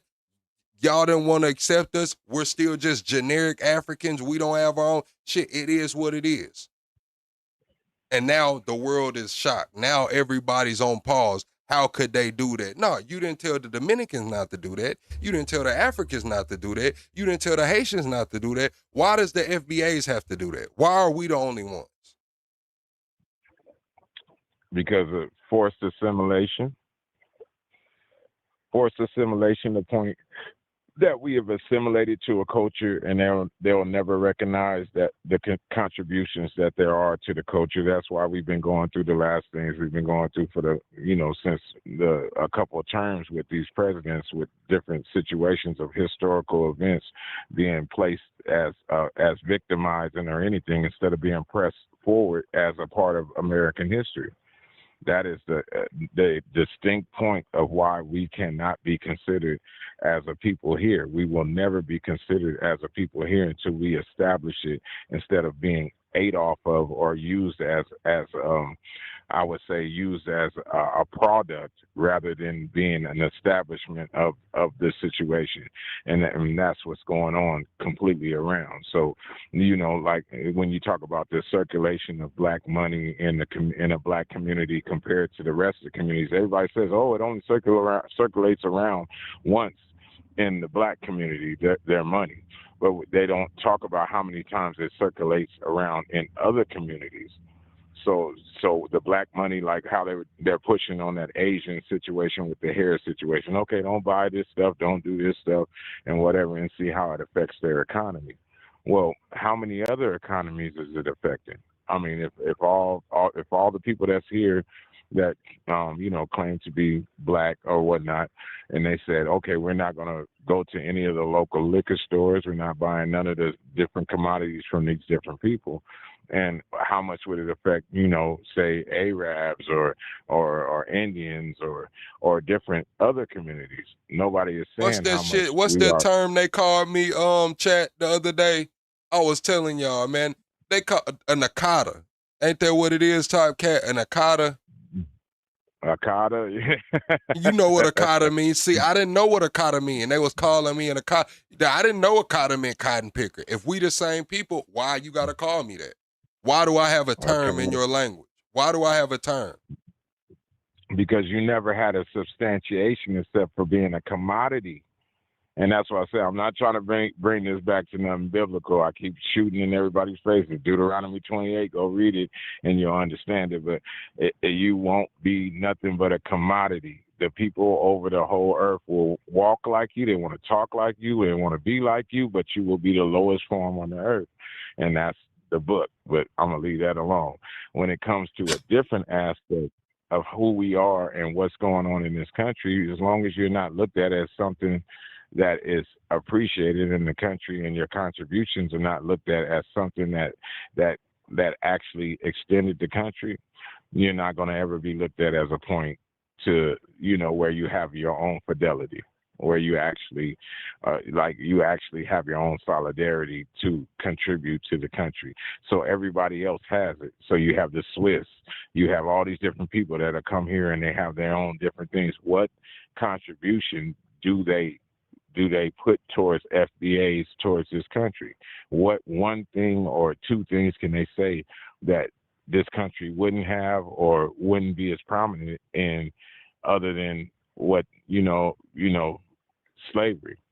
What? So as long as that slavery distinction is put on the top of it, you'll never have a point of you contributing to this country, even though it's the biggest contribution to this country. It'll never be recognized as a feat of a certain people. Like, I'm gonna be honest with y'all. Even when like the conscious community was booming, like 2017, 2016, 2018, like, and everybody, Umar was doing his thing, Pharaoh, Seti, like, I was never on that Pan-African shit. I'm just gonna be honest with y'all. Like, I'm sorry. I was never on that shit. Like, that just, I don't know. Shit, I was always Black American, like, straight up. And it wasn't like to put anybody else down. It was just that, shit, I know my lineage. Like, I know where the fuck we from. I know my great aunts, my great grandmas. Like, we have these talks. I can show y'all pictures I got put in this wall right now. And it's just like, shit, none of that shit was Africa, bro. None of it. None of it. And that's what I'm talking about when I say the people of the earth, the endogenous people. If you go to every place that you want to go, every continent, you're going to find these people. But I'm glad you said that, Plug, because earlier you were speaking on something about how the caste system, and that's what I wanted you to, I was really trying to speak about, the caste system. So the caste system actually started in an area like, what do we call it, Siberia? So most people don't know that, but you talk about the golden herd, you talk about these different people that the caste system actually started all the way in Asia. You know what I mean? Because we find out about See, this is what I'm saying, Ms. Bones. I'm not specifically talking about the diaspora right now. What I'm talking about is being labeled generic African. See, when we give up us being FBA and Black American, we become generic Africans by default. That's why the world is in an uproar. That's why everybody's so mad. That's why these panels go viral and all of this shit is going on. Because once you put foundational Black American, we are no longer generic Africans. We're not looked at as generic Africans. Yeah, body abroad, but they actually can come to the point where they know exactly where your blood diaspora comes from. So when they go to South America, they know that those are mostly Yoruba. They can go by the blood quantum. And then when they come to the United States, they can actually know that those are mostly Igbo. So and this is what a generic African is, Ms. Bones. When you don't know where your people come from. You don't know if you're Nigerian. You don't know if you're West African. You can only assume you're West African, but you don't know your place of origin. So you are now a generic African. You can't say my people are from here or from there or wherever definitively. So you become a generic version. You just say a general area. Now, when you go over there as just a general area or you have these conversations as just a general, by default, you have no backbone to stand on, no backing to stand on. That's where you have no culture comes from. You have no culture comes from that. But once you put the foundational Black American in there, we have a distinct culture as FBAs. As generic Africans, we have no culture in a lot of people's eyes. Exactly, and that's another crazy point is how they look at it, to the point of once you start looking in the DNA and you know who people came from first, how can you say exactly that I was here or there when these are the first genes, period?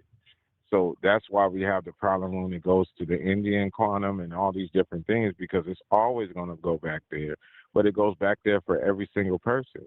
Only thing that has a problem with it is going to be the anomalies in your genes.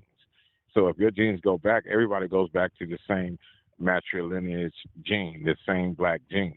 So we're looking for the hiccups in the gene to say that you're something else. So if you're sitting here and you've been here for ages, and then somebody says, "Oh, you have Yoruba genes." Well, those are the first genes. How do you know anything has changed since those are the first genes? So this is the anomaly with DNA. This is the reason why when it comes to the Indian quantum, they're usually doing the Indian quantum or Native American quantum off of more of a Caucasian or Eurasian or Siberian gene. No, they rather not. than the No, gene that no, the comes hell through. they not. What kind of Indians? Like you talking about the indigenous or natives, or you talking about the Middle Eastern one? No, I'm talking about the indigenous natives. So when Oh, you I go was to a gonna say native because quantum, they putting the Indians in with the black folks. You know, they I considering don't them know black. why. I don't know why, because all the way to northern Africa, they call them all Caucasians. So as much as people talk about Somalians under the DNA understanding are Caucasians and Egyptians and all them. But that comes from the invasions. That comes from what people call the Middle East. I thought But it's Somalis not thought they was really. Arab. Yes, Arabs are white. Oh, okay. So they all go under the Caucasian. When we go to the Arab and we go to the Levant and you go to the Caucasus Mountains, those are all the areas that you would call, the Arabian Peninsula. All those different areas would be Arab areas. So that's why it all goes white there. That's why I say See, all this is northern the thing, Africa. Miss Bones. Miss Bones says, I think there's too much fear and division and not enough acceptance and curiosity. And I understand what you're saying. And in a kumbaya world, you are absolutely correct. But as a black American, being I'm not even going to use the word attack, but having the notion out there that we have no culture, we're just whatever. And then the culture that they do try to portray is all mad black, whatever. You have to stand up for something or before everything's gone. My people didn't fight for civil rights and do all of this shit for motherfuckers to say we don't have a culture. Straight up. Exactly. We've created the American culture, and it's been usurped, and the woke name has been changed into everybody else that wants to envelop it, and that's what happens. That's why I said everything that you do, somebody's going to take over and change the name of it and change. BLM did it. Everybody did it, and then like even Miss Bones, bearing that me and her know each other in another aspect, I still feel like there's a cultural situation where you don't understand exactly what happened, even from your standpoint, from where you're at. Do you look at the percentage of black people to where you're at for you to be saying what you're saying? Do you even really know that many black people unless you come across the border? Do you know the real struggle that people were doing to get to where you was at, and it was still the same situation when you got over there? So I'm just going to tell the truth. If you go to Canada right now, you get what I'm saying. Most of the black people out there you're not going to find too many dark-skinned black people out there, because over the years of the people that actually got up there, they mixed over a certain amount of years to become assimilated with even the culture that they're at. And that's what I was talking about with the Siberians. See, this is what Max So say. What do you do to celebrate your culture? Man, we do Juneteenth. We do all kind of shit. I'm just gonna be honest. Where I'm from, Max has the longest running Juneteenth celebration in the country, festival. So we do a lot. I mean, a lot. They bring the food trucks out. They got the kids out there. They have a stage. Let people get up there, do open mic rap contest, and you know, all kind of shit, airbrush shirts and shit like that. And where I'm from, like, they make that shit a big deal. Yeah, Go ahead. but I'm saying why But isn't that way accepted? before it was a federally recognized holiday. Like, they was doing that shit where I'm from way before the rest of the country was. But people wasn't even getting off work for that shit yet. Go ahead. But why isn't it accepted as American culture? Like if people say, oh, they jumped the broom. All these different things that got put in as American culture, different things that came with you being here and over 450 years of these different situations. Why isn't that accepted as an American culture? And even if it is our culture, why is it still not? Where is the separation? People think that the separation comes from us, but the separation comes from the other side. So why is it soul food here, but you eat the same food, but it's home cooking when you doing it? Home style. Why are these different distinctions made? You know what I'm saying? When this is supposed to be all the same thing. But we see that it didn't come from this side because we call it soul food, you call it home cooking, but who was cooking in your houses for the last 300 years? So when it comes down to it, the reason why the definition had to come out for us to be able to have our own label is because we've been denied, and it's been an oppressive state for us to have a culture. So everybody else would say, oh, okay, we're not going to recognize FBAs, but we'll recognize slave culture. Yeah, that's what I'm We'll saying. recognize Like, that slave culture. it's you got the soul food trucks, you got the stuffed turkey leg trucks with the dressing and the greens and the yams and shit. You got the catfish plate. You got your man over there barbecue. I'm just being honest, man. Chat, like, and where I'm from, bro, like, motherfuckers kick it. Oh, family reunions is black culture too. Family reunions, that's definitely some FBA shit. Go ahead. Yeah, because you ain't gonna have nothing else without that.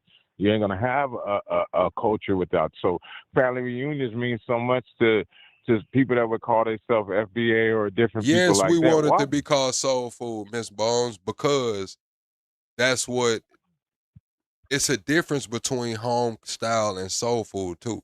It's a difference between that shit too. So if you go to a soul food spot and you think you're gonna go to a home style restaurant and get the same shit, you're not.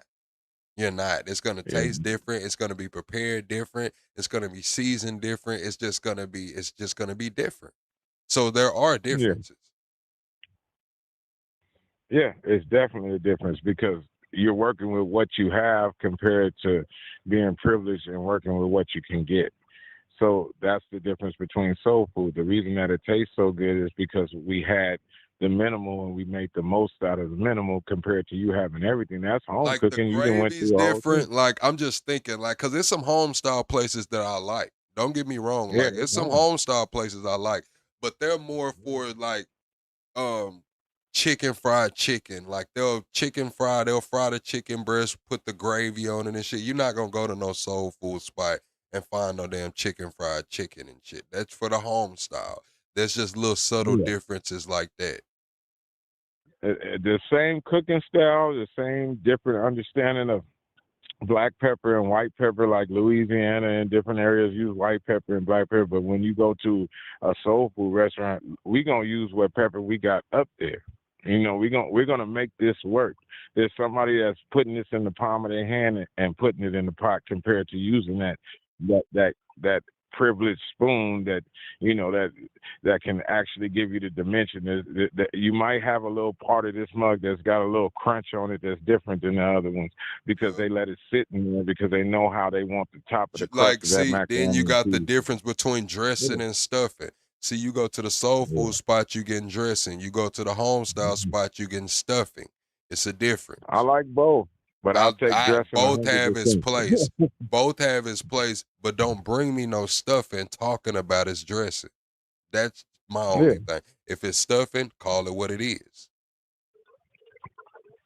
Yeah, and dressing gonna take you all day to make. You're gonna have to, boil up them giblets and get that juice right and do all this. This ain't no damn out the box shit. This ain't no out the box shit. But I'm gonna tell y'all, when we talking about coming out the box, I have no problem with Jiffy. I'm taking Jiffy over the hot water any day. I'm just gonna be honest with you. I'm just country, Chad. I'm from the country, man. I grew I up like that hot water. I grew up out the box, man. I grew up out that Jiffy box, man. And I'm going that I like that hot my water. kids think Jiffy is cake, nigga. It is. I want some hot water cornbread. Go I ahead. want some hot water cornbread, bro. You go ahead and pat that mug in your palms, make that little round bowl, drop that mug in that grease boy into some degrees. You know what I'm saying? Maybe a little bit of okra, some of the damn string beans, and I'm on, bro. Them new potatoes. Hell yeah, I'm fucking with it. Obviously. I Yeah, but know it's it's not all the food. same, Lala, and I'm telling you that I prefer Jiffy. I want the Jiffy. If you line that, I want the Jiffy. I want the Jiffy. You know what I stopped on the Jiffy. I used to fuck with it a lot, but you know when I changed myself, you got to get vegan Jiffy just for it not to have pork in it. You never thought that your cornbread just gonna have pork in it Man, for listen, nothing. that shit never bothered me and probably won't, man. I want that Jiffy, man. I want that Jiffy, man. I want that motherfucking little.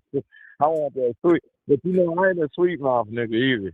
I want that. I want that white cornmeal. You know, so that Yeah, I ain't eating no and chitlins, Max. I ain't eating no chitlins, but that's definitely some FBA shit. I ain't eating it though. You can have that. I'm cool on the chitlins, nigga. When it I comes just to don't eat the pork. the Latino community, y'all too, I'm cool on the menudo and all of that shit. I'm good. I'm good. Nah, I'm fucking with that menudo, bro. Yeah, Especially I'm if it got good the on the beef in it. menudo. I'm good on the That's chitlins. every Sunday, bro. I fuck with that menudo. I'm fucking with, I don't eat them no more, but I fuck with you. Oh, you got one? Hell yeah, we got a fish. I'm at the lake. But yeah, man, I fuck with that menudo, that fasole. Hell yeah, I'm fucking with it all as long as there ain't got no pork in it. But the fasole usually. I'm cool on it, man. Shit, bro. After you done had a couple of drinks, that menudo the next day get you straight. Yeah, I'm into all that, man. But on that caste system situation, I was just trying to say that most people don't know that India and Siberia are the first places that started that. So the Europeans, the reason why they're not on it is because they are a reflection of that. So when you go to the Eurasians, then you see why it came into them so tough. You know what I'm saying? Because they were the first ones being disrespected in the situation of the caste system. So you had the deletes, you have all these different people. A little cat, yeah. You have all these different people that come from this system, and then it trips me out how some people like next one you say I'm not European. Well, prove it, because if you say that you're anything that those people say that they are because they came over here, if you say you're Mexican and say you're not European, you're lying. If you're saying that you're anything and saying that you're not European, then you're lying, because those names came from there. If you're not that, then why aren't you saying some ancient ass name? No, that means you're mixed with European. You're a part of European, and you've assimilated to European culture. So if you want from one of those places, then you are connecting with Spain. You're connecting with all these different places that came and invaded and colonized where you're at. So that's not saying that you don't have indigenous blood in you, or the people that came down there that claim that they're indigenous, but you're definitely part of that European culture. And that's why I look at a lot of people when they say, like, I'm Mexican, I'm not from Europe. Like, I understand what you're saying, but there's no way that you cannot connect Spain, and you cannot, what's the other country, Portugal, and those different countries with that. When you're saying, no, we don't have nothing to do with that. No, your whole country is influenced by that, and they're completely moving by that. They're No, not Miss Bones, practicing. Miss Bones, Top Cat's not like that. She said you want to tell people who they are, but you don't like it when they do it to you. No, I don't like it when they do it to me. Top Cat is gonna say that I'm all of those things. Top Cat's one of those people that'll say I'm all of those things. I'm not. You confusing me with Top Cat, Miss Bones. Go ahead.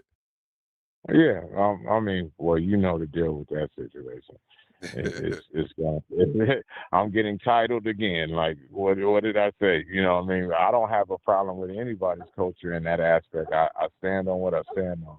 But I have all this stuff in me. You're 100% right on it. I have it all in me. That's why I speak so general about it. I I'm not. It's not a dislike. You are what you are. So if you're a savage, or you think that you're the most civil, whatever, I have all that stuff in me. So when I'm talking about stuff, most of the time I'm talking about myself just the same.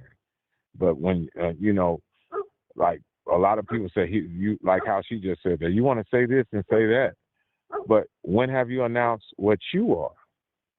When have you took responsibility for your history and what you mean to yourself and your contributions to the place that you are? You know what I mean? Are you where you're supposed to be at? Because we're sitting up here, everybody speaks about She's people saying getting that pushed we out. too worried about labels. She's saying that everybody should be able to identify as what they are and what they believe they are. And shit, we too worried about labels. So And that's a good way to jump out of your responsibility. That's a great way to jump out of the responsibility of your relatives and your ancestors. Oh, everybody's worried about things now. Well, everybody was worried about things then. So you're just going to change your mind because it benefits you? Well, when it benefited them, for them to look at us and put these labels in, they didn't change that then. They didn't change that then. You get what I'm saying? So when it was a benefit for you to label me, it was great then. Now it's not a benefit because I have freedom. Now everybody just be happy and cool, and everybody gets a teddy bear, Build-A-Bear time. No, we're going to look at this truthfully. We're going to look at it historically for the future and for now. No, we don't have to sit up here and play a victim or play whatever, but we do have to look at history. We do have to look at how things have developed and say, okay, this is what happened. So don't say, oh, you're too worried about labels. No, I'm not too worried about labels. You just gave up labels now because it benefits you. It doesn't benefit me. she said stop putting words in her mouth, man. I'm going to let you in with this because I'm finna go lay down. I'm tired. I'm going to end with this. I don't really have a label. Like I said, I'm androgynous. I'm a person of the earth. I come from the earth, and no matter where I'm at, the earth is my turf. Only thing you can do is push me to the hills, push me around, colonize me, do whatever you want to do to me. But I'm meant to actually create life and be about life. And if anybody's upset with that, you know what I'm saying? You get your finger out of it. 100. Yeah, she's all right, man. I ain't got it. I didn't step back. All right, Top Cat, man. Appreciate it. Yeah, you did. We ain't even finna get in the Discord and do all of that, man. No, I'm cool. All right, Top Cat, man. We'll see you tomorrow. All right, chat, man. We had a great stream, man. We finna get up out of here. I'm finna lay the fuck down. And damn, I was supposed to record a video. All right, I might record a video, then lay down. But yeah, great live. Like I said, man, double tap that screen, share the live out. Be sure to hit the like button, subscribe on your way out, man. Great discussions, great callers. Everybody has the right to their own opinions. Don't take anything I say at face value. Do your own research as well as any other who called in. And I'll see y'all on the next one, chat. Good night.